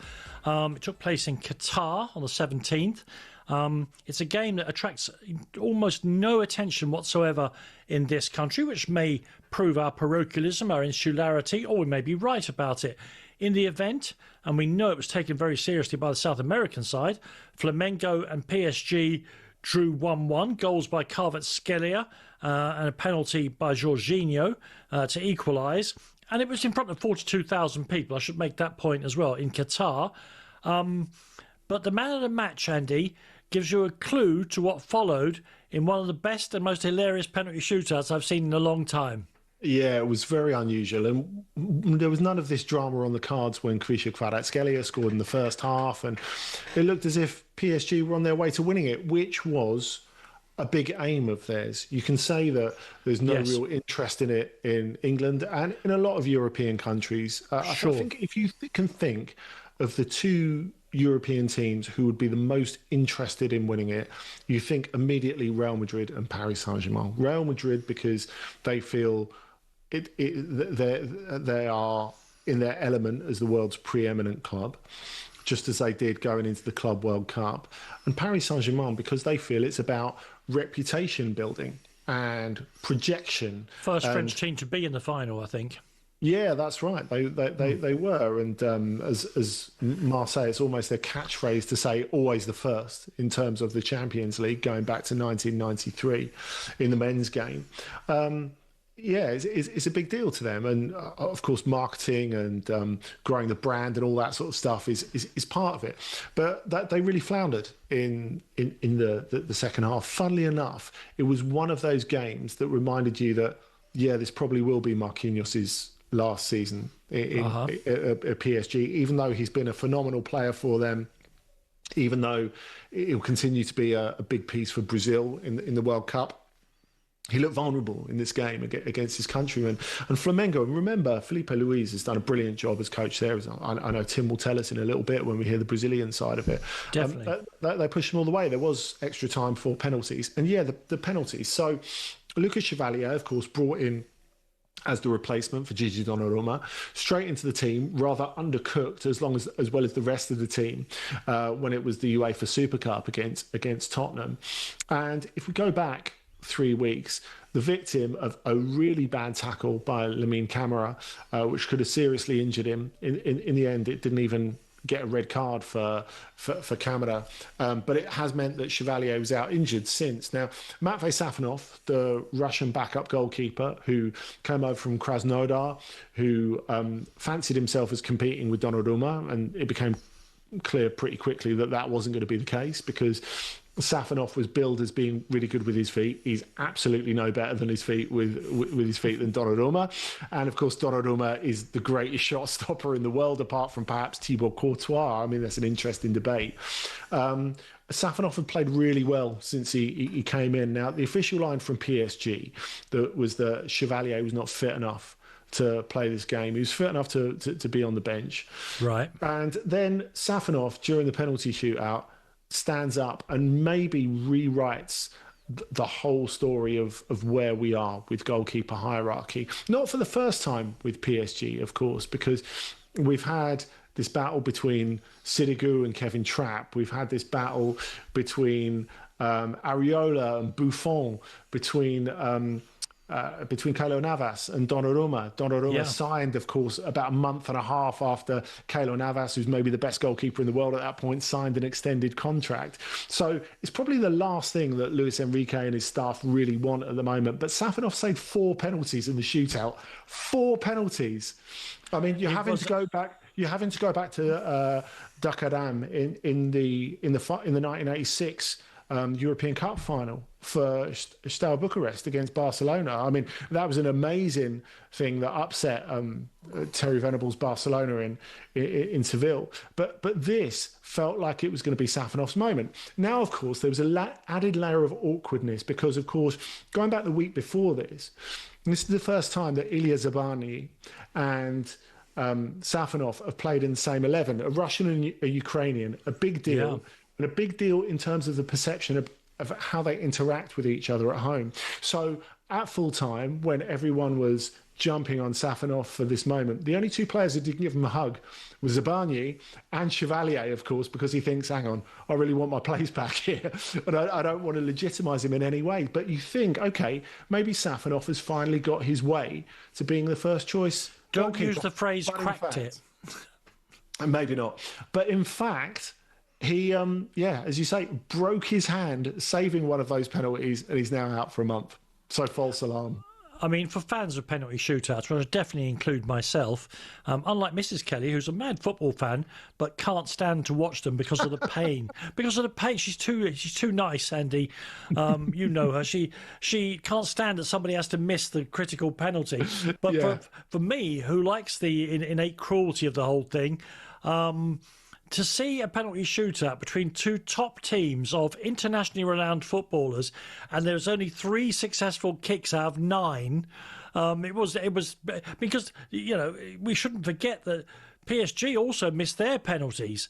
They missed 2. How can you win a penalty shootout in a final 2-1? It just doesn't make any sense. 2 of the supposedly best teams in the world. It's remarkable. Yeah, it was a great laugh, and that, you know, that's the side of it from PSG, as you say. For them, first team to appear in the final, first team to win it. Their continued mission of global exposure, I think, has, you know, probably taken another boost in many parts of the world by that.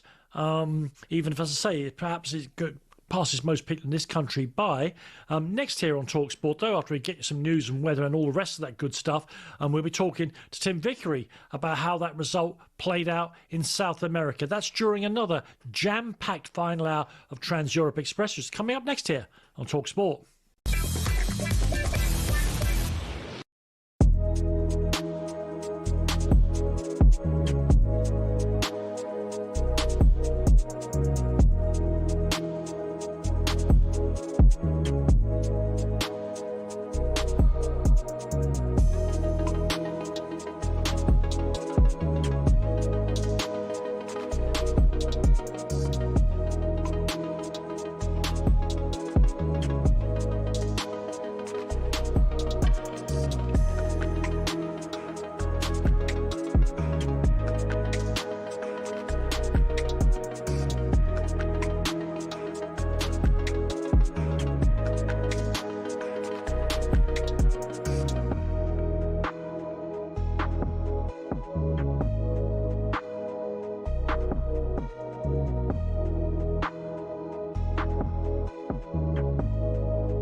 Aguero, Solskjaer, Deeney, Watkins. Sure, you know all about those last-minute goals, but have you heard the one about the on-loan goalkeeper who saved his temporary employers from disappearing out the Football League and into almost certain financial oblivion? Back in 1999, Carlisle United, managed by Nigel Pearson, were fighting to stay in the Football League. Carlisle's finances were precarious with a capital P that season, leading to a scenario where, with 3 games to go, they had to ask the FA to sanction an emergency loan deal to bring in a goalkeeper. Swindon Town's Jimmy Glass arrived at the club. His efforts in his first 2 games earned the Cumbrians 2 draws. Those vital points meant that Carlisle went into their final game of the Division 3 season, now League 2, needing to beat mid-table Plymouth Argyle in front of their own fans and hope their relegation rival Scarborough didn't win against Peterborough at home.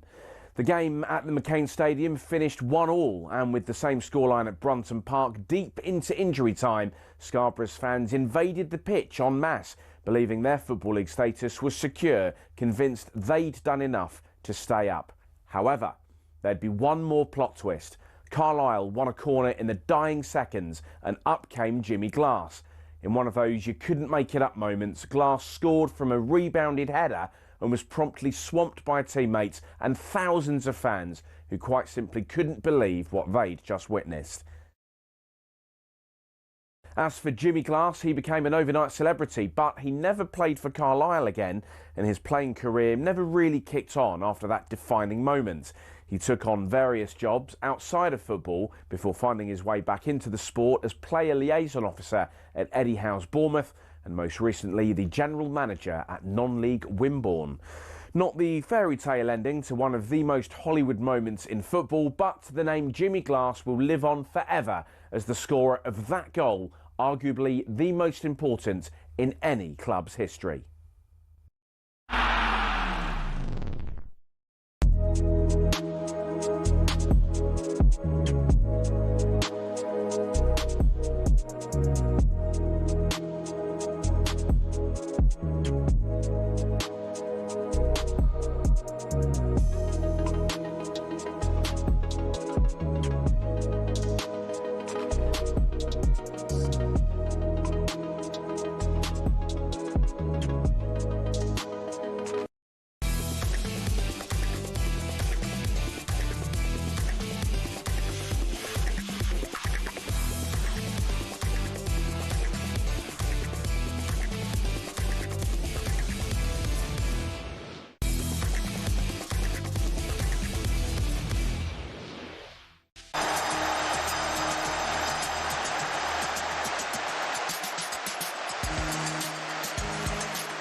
Yeah, welcome back everybody to the final hour of tonight's edition of Trans-Europe Express, the last one before Christmas.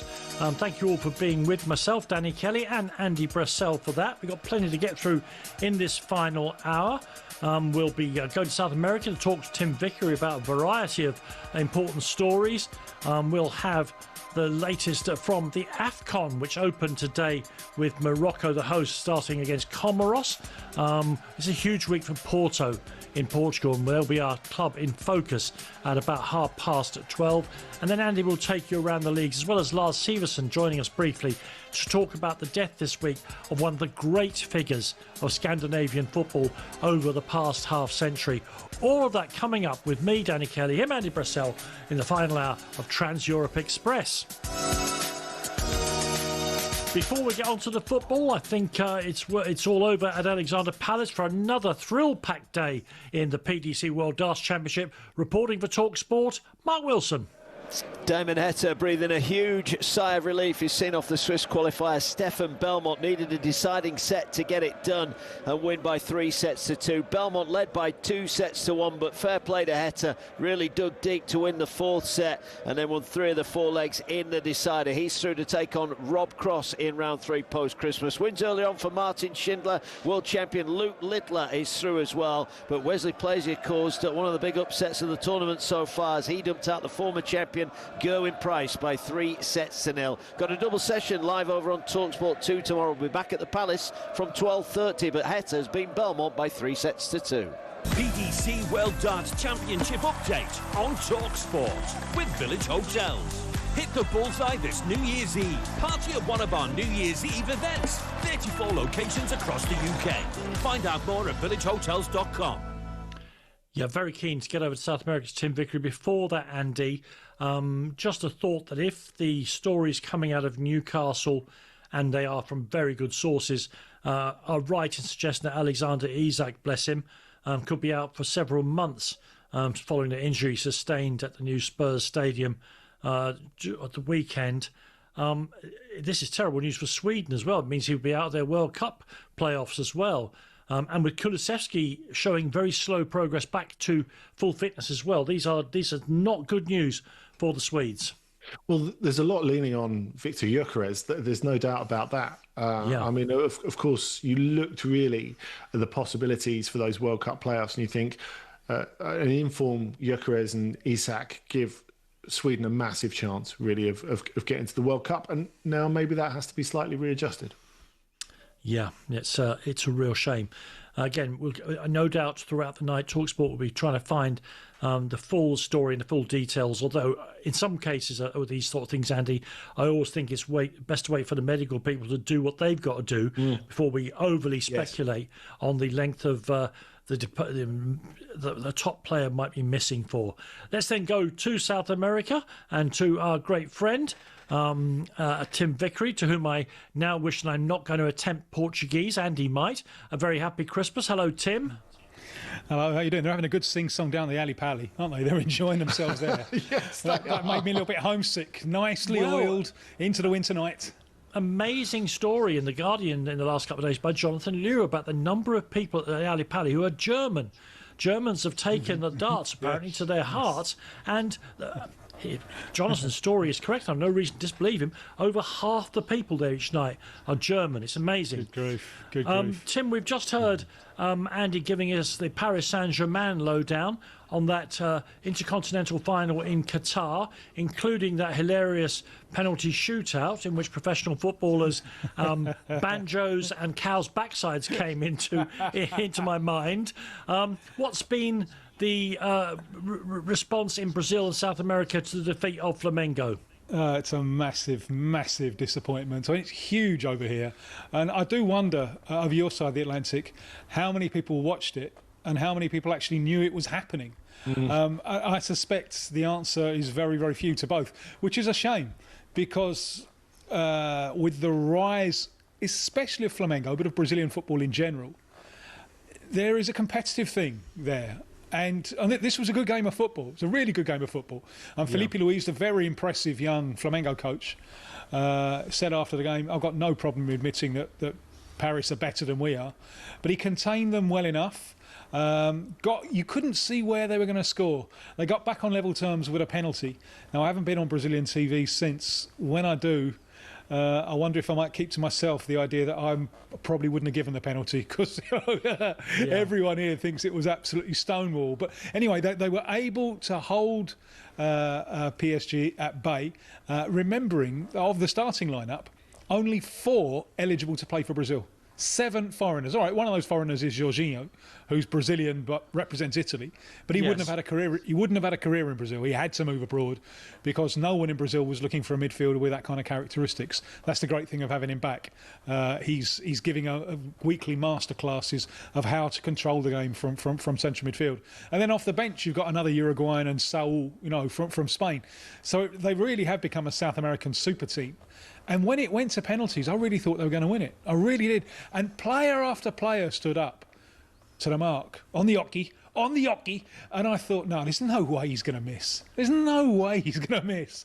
I don't think I've ever seen a penalty shootout with... I've seen, I think, 4 consecutive ones missed before, but I haven't seen 4 consecutive ones saved. That was remarkable, wasn't it?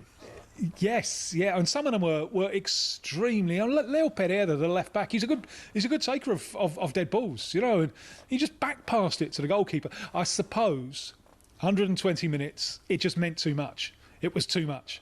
But in the end, I think the right team won. And I was pretty happy that, all right, if it has to go to penalties, because I despise penalties, because there always has to be a villain. It can only come to an end if there's a villain.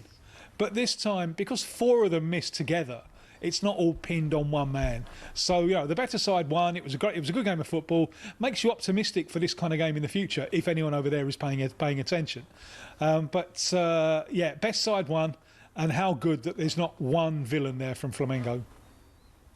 And talking of heroes, if we're switching over to that, Thiago Silva leaves Brazilian football. He said in his farewell post on social media a little bit earlier than he expected. But did he need this move to Europe to get himself in the World Cup picture? He ain't a hero over here no more. He's blown that one. This hasn't gone down well at all. I was very, very... You're going to be talking later on about how he fits into Porto, I know. Yeah, of course, yes. I was very surprised when he talked about getting involved in the World Cup. He hasn't played since the last World Cup, and he is 40. And I tend to the view now that the only thing you can do with him against good opposition is play him in the middle of a 3, which Fluminense did to great success in the Club World Cup. It's one of their big tactical switches. You put him in a 2, he's got too much space to cover. So I never imagined he even had that on his mind as an objective, but it obviously still is, because, and this is where it gets controversial, it's the first time he's broken contract, because he had another year on his deal with Fluminense, and the justification was, family's in London, so I'm going to go back. So I thought, well, is he going to get a big Premier League club? Undoubtedly. Maybe he'll be in the coaching staff of Chelsea. He's gone to another country. A country which, all right, by Brazilian standards, it's close, but it's still more than 2-hour flight away.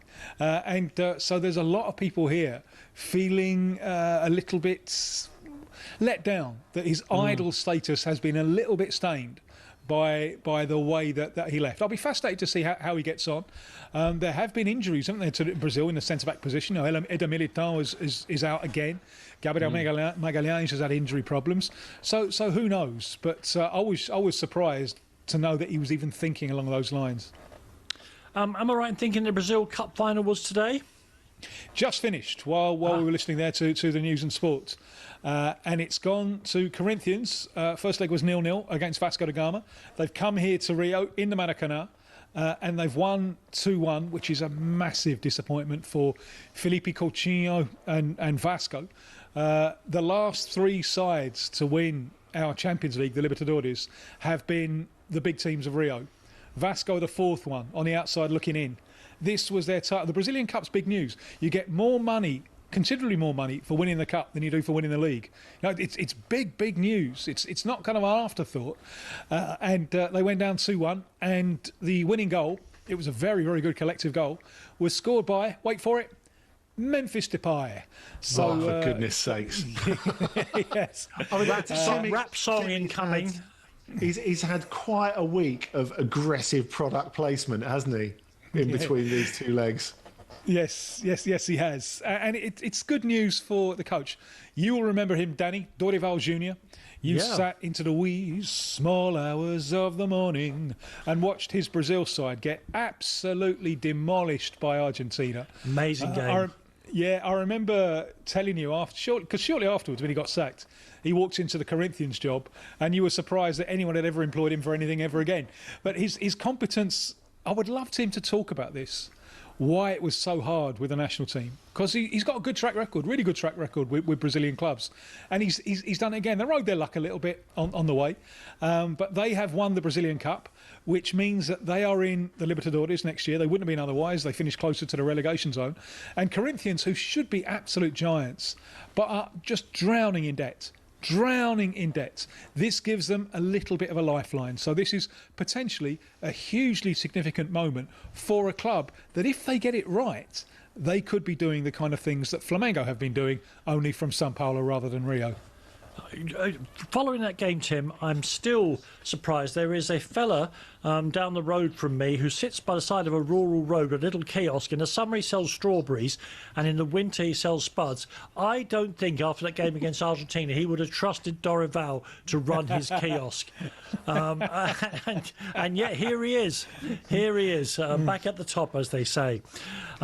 Listen, Tim, thank you very much indeed, because I won't necessarily get another chance to speak to you before then. I really want to thank you, and I mean this, not just as a professional or a mate. I really want to thank you for your contribution to Trans-Europe Express for this year. We'll have another one before the new year, but it's really, really important part of the show, Tim, so thank you. There was a great Brazilian singer who was known for being extremely bad-tempered, and he was presented at debate at an event, and they said the fella presented him said, "Here's Jamalal. It's a real pleasure to welcome him from the stage," and Jamalal said, "The pleasure is all yours." Well, my answer would be entirely different from Jamalal's. The pleasure has been all mine. What an excellent honour and a privilege to take part in a show as open-minded, as global, and as informative and entertaining as this one. So keep up the good work, boys. See you the other side. Thank you, Tim. Have a great Christmas, you and yours. Cheers. Thanks a lot. Feliz Natal. Yeah, very good. And even putting on the South American accent there, very good indeed, exactly. Andy. Next up, we'll be moving from Brazil to Morocco. The African Cup of Nations has started. The first game was this evening, and we'll be joined by Tony Afoke, who'll be our correspondent there for the month of the tournament. That's up next here on Trans-Europe Express.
Yeah, we're down to the absolute crunch time in the NFL because, of course, these games now decide who's going to be in the playoffs as they head towards the Super Bowl. There's NFL action later this morning where you can listen to the New England Patriots and the Baltimore Ravens. Delicious.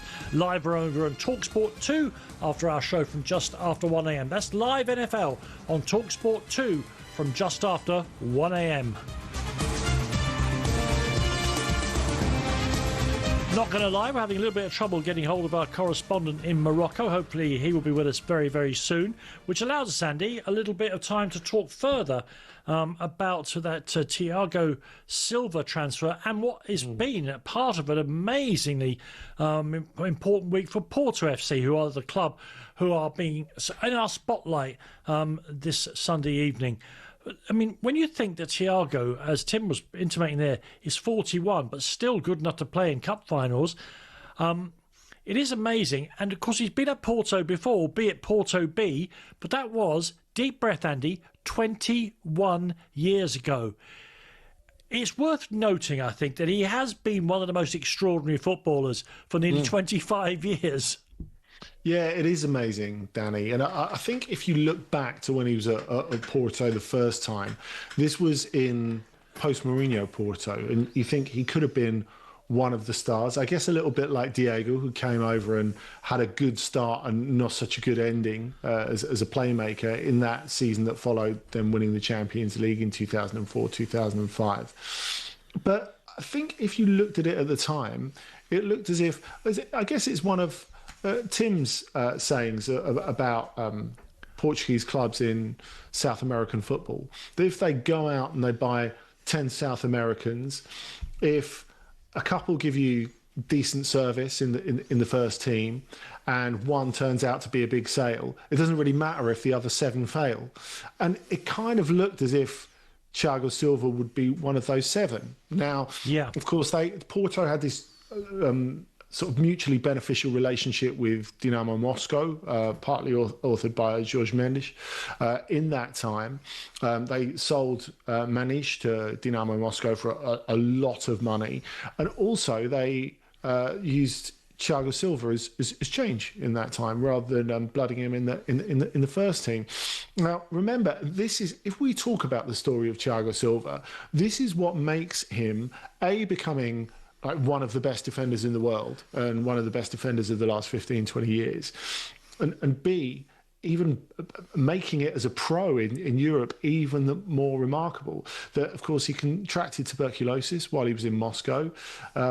He talks about being there, and he talked in an interview with me about being there in hospital, not really knowing what was going on, and then talking about taking out part of his lung. Oh, incredible, wasn't it? And, you know, fortunately, he had the right people around him to avoid that. But he ended up going back to Brazil, going back to Fluminense, where he really established himself. And then, of course, it was Milan, PSG, and then off we go. You know, this is him building into being the Thiago Silva that we know and love, perhaps, and certainly respect. So for him to still be going, I mean, I know Chelsea fans and the Chelsea fans that we have on the firm have a very positive view of him for what he was able to do, really at a point where it would have been there would have been a lot smoother moves than coming to the Premier League for the first time in your late 30s. And yet he made an amazing contribution to Chelsea over that while. And despite having to come out of the Champions League final early in 2021, he had a massive influence on some of those players. And that's what's really hoped for him at Porto. You know, the coach, Francesco Farioli, has said that we've got a lot of games, so he will get to play. But I don't think there's the anticipation that he'll play every game or anything like that. But it's clear that he really wanted to come back to Europe, as we were saying, and get himself in the picture for the World Cup. And I think playing at that level will mean a lot to him. I mean, he's spoken about it, and you know, he did that introductory video where he thanked André Villas-Boas, the president for the Faith, and Farioli for getting him on board. So Farioli's been involved at least partially in the discussions as well. But I think part of what informs Porto thinking it's a good idea, remember they hadn't, even though he wasn't, again, like Tim was saying about Jorginho, Brazilian born, if not Brazilian qualified. You look at Pepe, playing at Porto until he was 41 and made a massive impact in league competition, in European competition, all the way up till that point. And they are expecting, I think, similar out of Thiago Silva. Yeah, the thing I would say about Thiago Silva is anyone asked me about the great changes in the game in the 21st century, I'd say obviously one of the things you can obviously see is that centre-backs who were previously required to be granite four-headed tough nuts of the Italian model were suddenly asked to be footballers, and Thiago Silva is the very paradigm of that change. He is the leading example of it and the person who led the revolution in some ways, I think. But Andy, the other story coming out of Porto, and this is why we're concentrating on, look, you have to watch, European football and be interested in Portuguese football to know that Porto have got one of the best goalkeepers in the world, a man called Diogo Costa. He's Portugal's goalkeeper, of course, and it has been extraordinary to me over the past 2 seasons that none of the big predators from the big European leagues have come and got this fella. Now, he's 6'1", so sometimes I wonder if they think he's too small for modern football, where goalkeepers are leviathans. But it's still a great coup for Porto to hang on to him, and I think there must be something blindsiding the rest of European football. Well, he's one of the best shot stoppers out there. There's no doubt about that. And I think when you talk about him being 6'1", it goes to show how much behaviour affects perception. Because if you look at it, I was shocked when you talked about him earlier as being a bit short. It never occurred to me, to be perfectly honest, because he's someone. Well, it's the only reason I could think why he hasn't been forced out of Porto. But he dominates his area with such presence that you would never imagine he was anything less than 6'4" or 5", really, yeah. The way he plays the game. Now, obviously, he's an exceptional shot stopper who's got a great record on penalties, for example, someone who really fills the goal. Still only 26 years old, of course. But the main reason he hasn't gone anywhere, and remember, he's been Portugal's first-choice goalkeeper since the last World Cup, is because he is someone, and I don't think it is about the fact that he's occasionally a little bit too daring when he comes for crosses. I think it's about the fact that Porto's valuation of him and other people's valuation of goalkeepers in general, apart from the absolute elite, is quite a long way apart. So he's had a €75 million release clause in his current contract. And no one has wanted to come anywhere near that, I think. Manchester United have been the most closely linked Premier League club with him over the years until they've at least partially sorted their goalkeeper problem in recent months with Senna Lamens arriving. And it's felt like too much, I think, for a goalkeeper who has done well in the Champions League and done well in the Portuguese Liga. But still, what goalkeeper really goes for €75 million? And Porto have not shown any inclination to coming down. And part of that as well is them knowing that as a local guy and as someone who really loves the club and is extremely loyal, he was never going to throw his toys out the pram and go for it. And so we knew that going back a couple of months that this was on the cards, because he spoke about it publicly when there were first whispers of him negotiating a new contract. And he just said quite openly, if everything goes right, I'm staying here. It's that simple. He didn't try and, play the club or, negotiate a bit more by saying, well, I could leave if you don't give me what you want. He's just completely transparent about it, which I thought was quite interesting.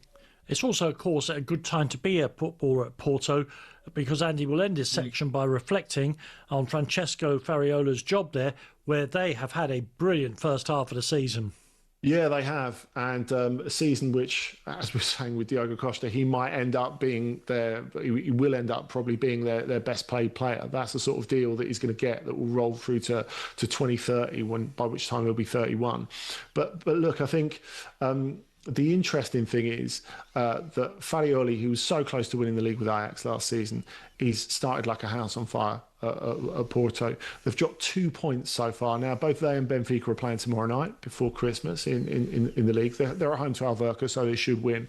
But only 2 points dropped so far in 15 games, which is absolutely remarkable. Now, a little bit like Ajax, the football has not been dazzling, and to an extent, he owes a lot to Sergio Conceição, his predecessor, because Conceição took a lot of the flack for him, I think. Conceição favoured physical footballers ahead of aesthetically pretty ones. And so I guess it's just a sense of, as long as you win, it's fine. I'm not saying Porto are becoming Juventus just yet, but they're edging a little bit forward to that credo, because, you know, when you come out of the tunnel at Porto, it's got this big sign on the main stand that says winning since 1893, like no pressure, lads. You know, it's the first thing you see when you come out the tunnel. So clearly winning is more important than anything else. But what Farioli's done, with the help of Villas-Boas, who's enabled him to sign loads of really good players like Gabri Veiga, like Victor Froholt, who's maybe been their standout so far this season, and keep hold of Samu, although my guess would be that he'll be in the Premier League next season. Yeah. That's really helped him too. Yeah, and you know, that game against Benfica now is monumental. Is it tomorrow night, did you say? No, both they and Benfica are playing in separate games. Oh, sorry, they're playing separate games, of course. Yeah, because the other two big teams are going to have they can't rely on others to stop Porto now. They're going to have to do it themselves, aren't they? Yeah, they're 5 points clear, Porto. Yeah. Thank you very, very much indeed for that, Andy. More to come here on Trans Europe Express as we head towards the finish line at midnight.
26k for 2026 on talkSPORT.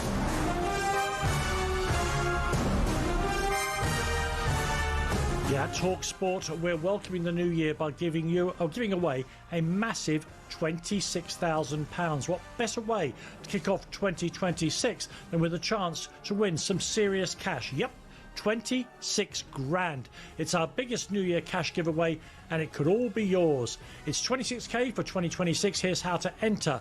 For your chance to win, text WIN, W-I-N, to 83338. Text costs £2.50 plus your standard network rate, or you can call 0343 423 9761. Lines close at 12 p.m. on 9th of January 2026. That's when you'll need to answer your phone if it rings. It's UK residents only, and it's 18 plus. This is a network promotion, and the full T's and C's are at talksport.com/win. So for your chance to win, text WIN to 83338. Do it now. Good luck to everyone.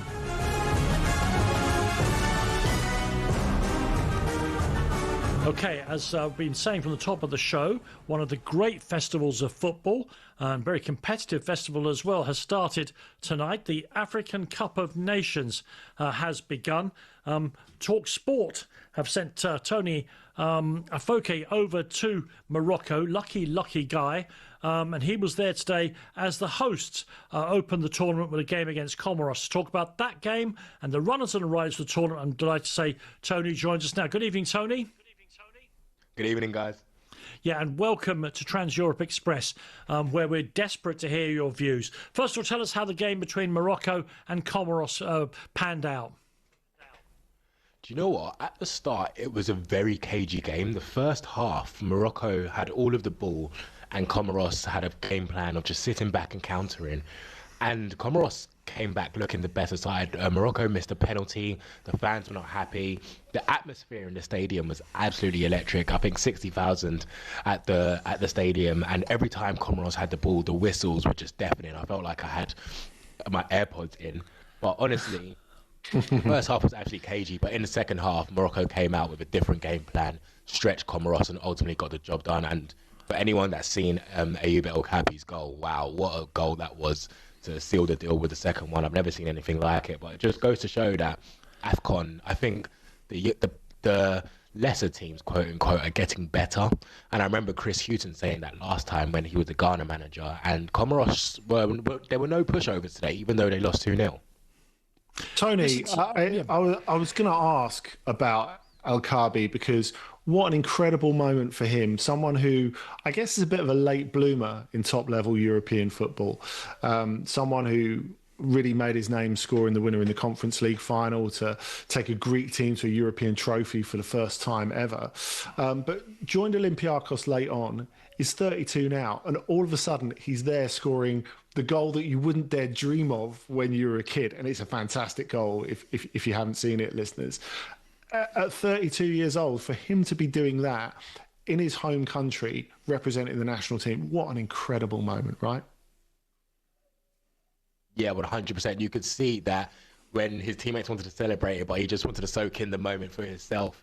And you love that. That's what AFCON's about. There's always these stories where players who will do well in Europe, but haven't really done that much in AFCON. And we can talk about the Mo Salahs, and I'm sure we might talk about him later, but it's always nice for players that have played in Europe or plied their trade in Europe to go back and do something for their country. And you could see the look on El Kabi's face when he scored that goal. There was shock, and then just pure jubilation as well, just knowing what he did, scoring that in the opening game of the AFCON, where you're the host nation as well. I can imagine there's nothing like it. Tony, for Morocco, this is not just a chance to host or win the AFCON, but I think it's fair to say that it's possibly the culmination of a process that's been in place for years. We all know they reached the semi-final last World Cup, first African nation so to do. They are world champions at least one underage group. And King Mohammed has poured money into training facilities for Moroccan clubs and the national team. What they're hoping to do here, I think, if I've got this right, is to validate all that effort and to say we've invested in the game, and here we are, champions of Africa, because they haven't been for a long time. Yeah, 100%. And you could see even with the stadiums and the infrastructure, the fact that they're hosting the World Cup in 2030 with Spain and Portugal. You can see the amount of money they've invested, and not only with the team, with the youngsters as well, as you mentioned, the youngsters who were world champions. But there's a lot of pressure. I've asked a lot of Moroccan fans, are they the favourites? And not just because they're the host nation, but are you generally the favourites of this AFCON? And they don't think they are, which is quite surprising. They're very scared of Senegal, and I think everyone's scared of Senegal, especially after what they've done. But they're scared of Nigeria as well, which, again, as a Nigerian, I'm happy for. But Moroccans don't seem to think that they're favourites. Now, I think Morocco would like to show that, you know what, this is what we've done with our investment money from FIFA. This is how good we are. The World Cup wasn't just an anomaly, and I think they will do that. But there's a lot of pressure on this Moroccan side, and especially whilst they're missing Achraf Hakimi as well. We'll see what happens, but I think they're good enough to go far in the tournament. I'm just not sure if they maybe can handle the pressure to win it. But before we get to your contenders, Tony, tell us a bit about what you're doing over the next couple of days, which games you're going to over the next couple of days. Personally, I'm really looking forward to see Mali enter in the tournament tomorrow. Yeah, Mali is one team I'm very looking forward to as well. I love watching Mali because I feel like their midfield, like the fact that they can midfield the likes of Yves Bissouma, Hadara as well. Mali are a team that you definitely want to watch. But tomorrow I'll be going back. I'm in Rabat at the moment for the opening game. Tomorrow I'll be going back to Fez, where Nigeria's camp is based. And as I said earlier, I am of Nigerian descent, so I'm going to be following my team, asking the likes of Alex Iwobi and Victor Osimhen what's going on, because for those that remember, Nigeria got really far last time and just lost it in the second half of the final. So I'm really looking forward to see what they have to do. One group stage game I'm really looking forward to as well is later on after Christmas will be Ivory Coast versus Cameroon. Obviously, you have United contingents there. For me, the United fan, and you got Ahmad versus Brian and Brumo. And both of those players who are quite established in the Premier League, but have not played in an AFCON before, which is quite surprising. So it's going to be fun to watch that, because you, as I said, you always see these players who they trade in Europe, but then don't really play in AFCON. And one thing about playing in AFCON is completely different to Europe. It's not the same. People are a bit more physical. Your opponents might not be as good technically, but they're a bit more powerful and faster. So yeah, those are the group stage games I'm going to and I'm looking forward to as well. Tony, thanks for that first update. We'll be leaning on you a lot over the next few weeks. And of course, the Nigerian team that you're kind of supporting, they've got to make up for not qualifying for the World Cup. Thanks to Tony Afoke there, bringing us the very latest from the African Cup of Nations.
Yeah, heading towards the finish line now at an enormous speed.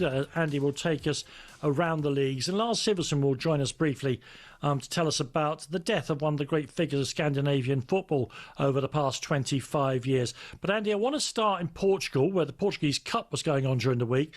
I'm not going to...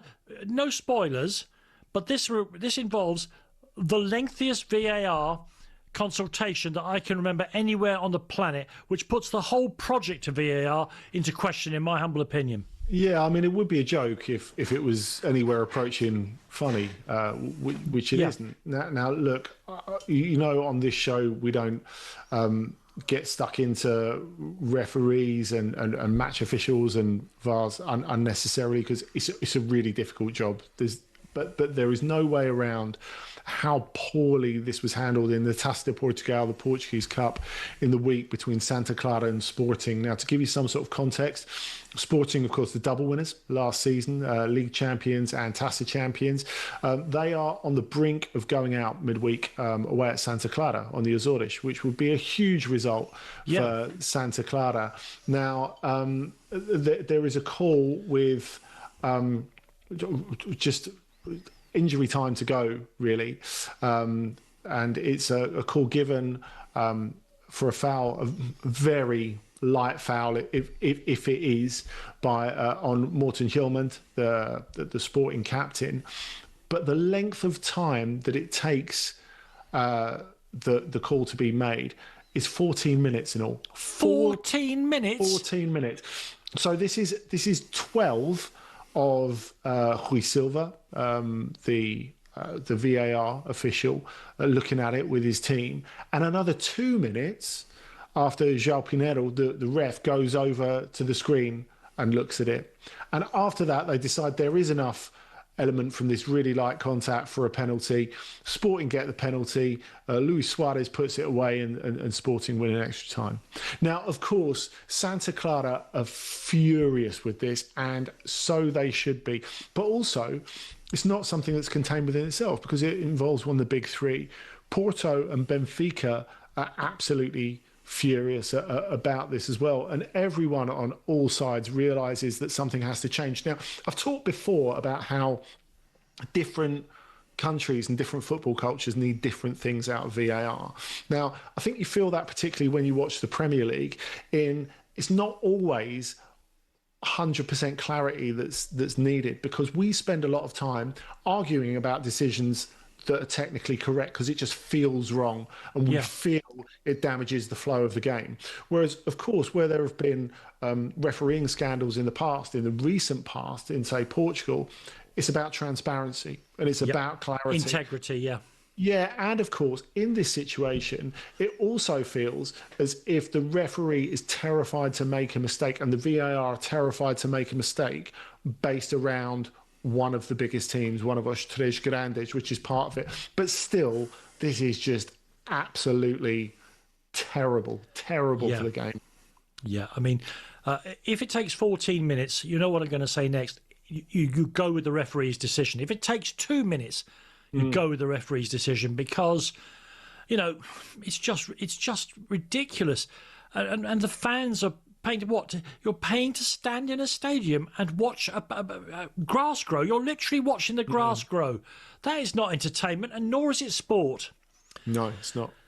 Talk to me about, on a much lighter note, back to Turkey and Mauro Icardi, who is, if I might, I'll lead you in, Andy, by saying to talkSPORT and particularly to Trans Europe Express, he is part of our soul.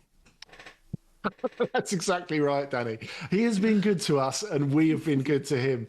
And long may it continue, I hope. Now, of course, there's been a lot of speculation over Mauro Icardi's future over recent weeks.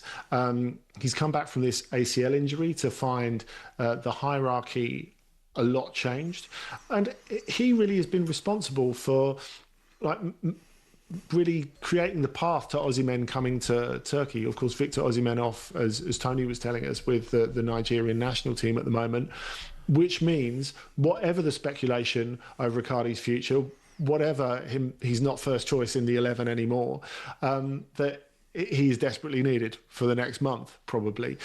Now, Icardi is out of contract at the end of the season. He's come back from this ACL and he's still contributed, but there's been speculation that he's been unhappy about not being the main man anymore, especially when he was the first, I think you could say, in his prime player to come to the Turkish Super League and really change the type of player that comes to the Turkish Super League in recent times. Now, basically, he's told everyone in very poetic greeting card terms on Instagram to shut their faces and keep their noses out over the last little while. There has been speculation that he might want to go back to Italy for family reasons, which we know, of course. And you know what? He's such a great finisher. I think he might be a league decider for a Milan or a Roma, for example. But it would be hard, I think, for him to leave Galatasaray, where he's received so much love, where he's become so popular. And this was the banner, as you referred to there, behind the goal for the home game against Kazim Pasha today, which had a picture of him. And it said in English, so the whole world could see it, more than a player, part of our soul. Because he has really changed things. For a superstar to come in his prime and say, I want to be part of it, and embrace the football culture, embrace the life, and not just look like he's counting time or counting money, I think is massively important. Also, if you look at the numbers, they're extraordinary. 91 games, 80 goals, 16 assists. I mean, it's incredible, really, what he's been able to do. Great numbers.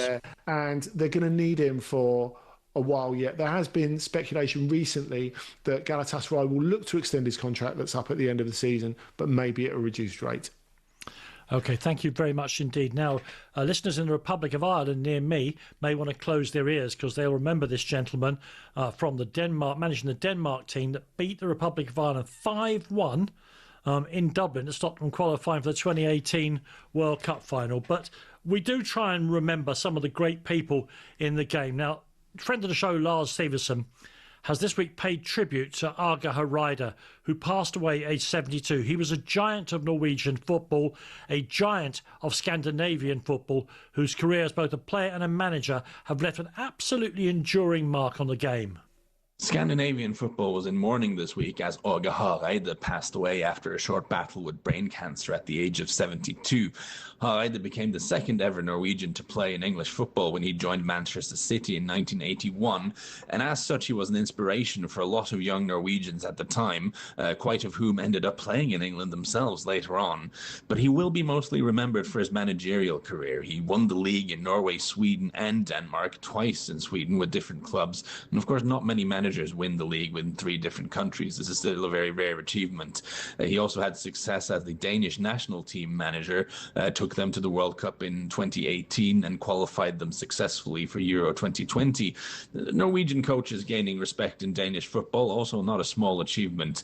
He then led Malmö to the group stage of the Champions League twice, which again, taking a Swedish club side to the Champions League group stage, a huge achievement, not often achieved by many coaches. So I've described him on this show before as a kind of Scandi Ancelotti character. And I said that because he's not really a disciplinarian. His leadership was more about empathy, about joy, about inspiring people around him by making them feel happy and confident. He was a great storyteller. He loved to cook. He was well read. He was one of those almost universally liked managers. And that was reflected in the outpouring of emotion that you saw at his passing last week. So a very sad loss to all of us way too soon. I mean, even a couple of months ago, he was considering coming out of retirement for one last job, and we all kind of thought he would. Unfortunately, that was not to be the case, and Åge Hareide is no longer among us.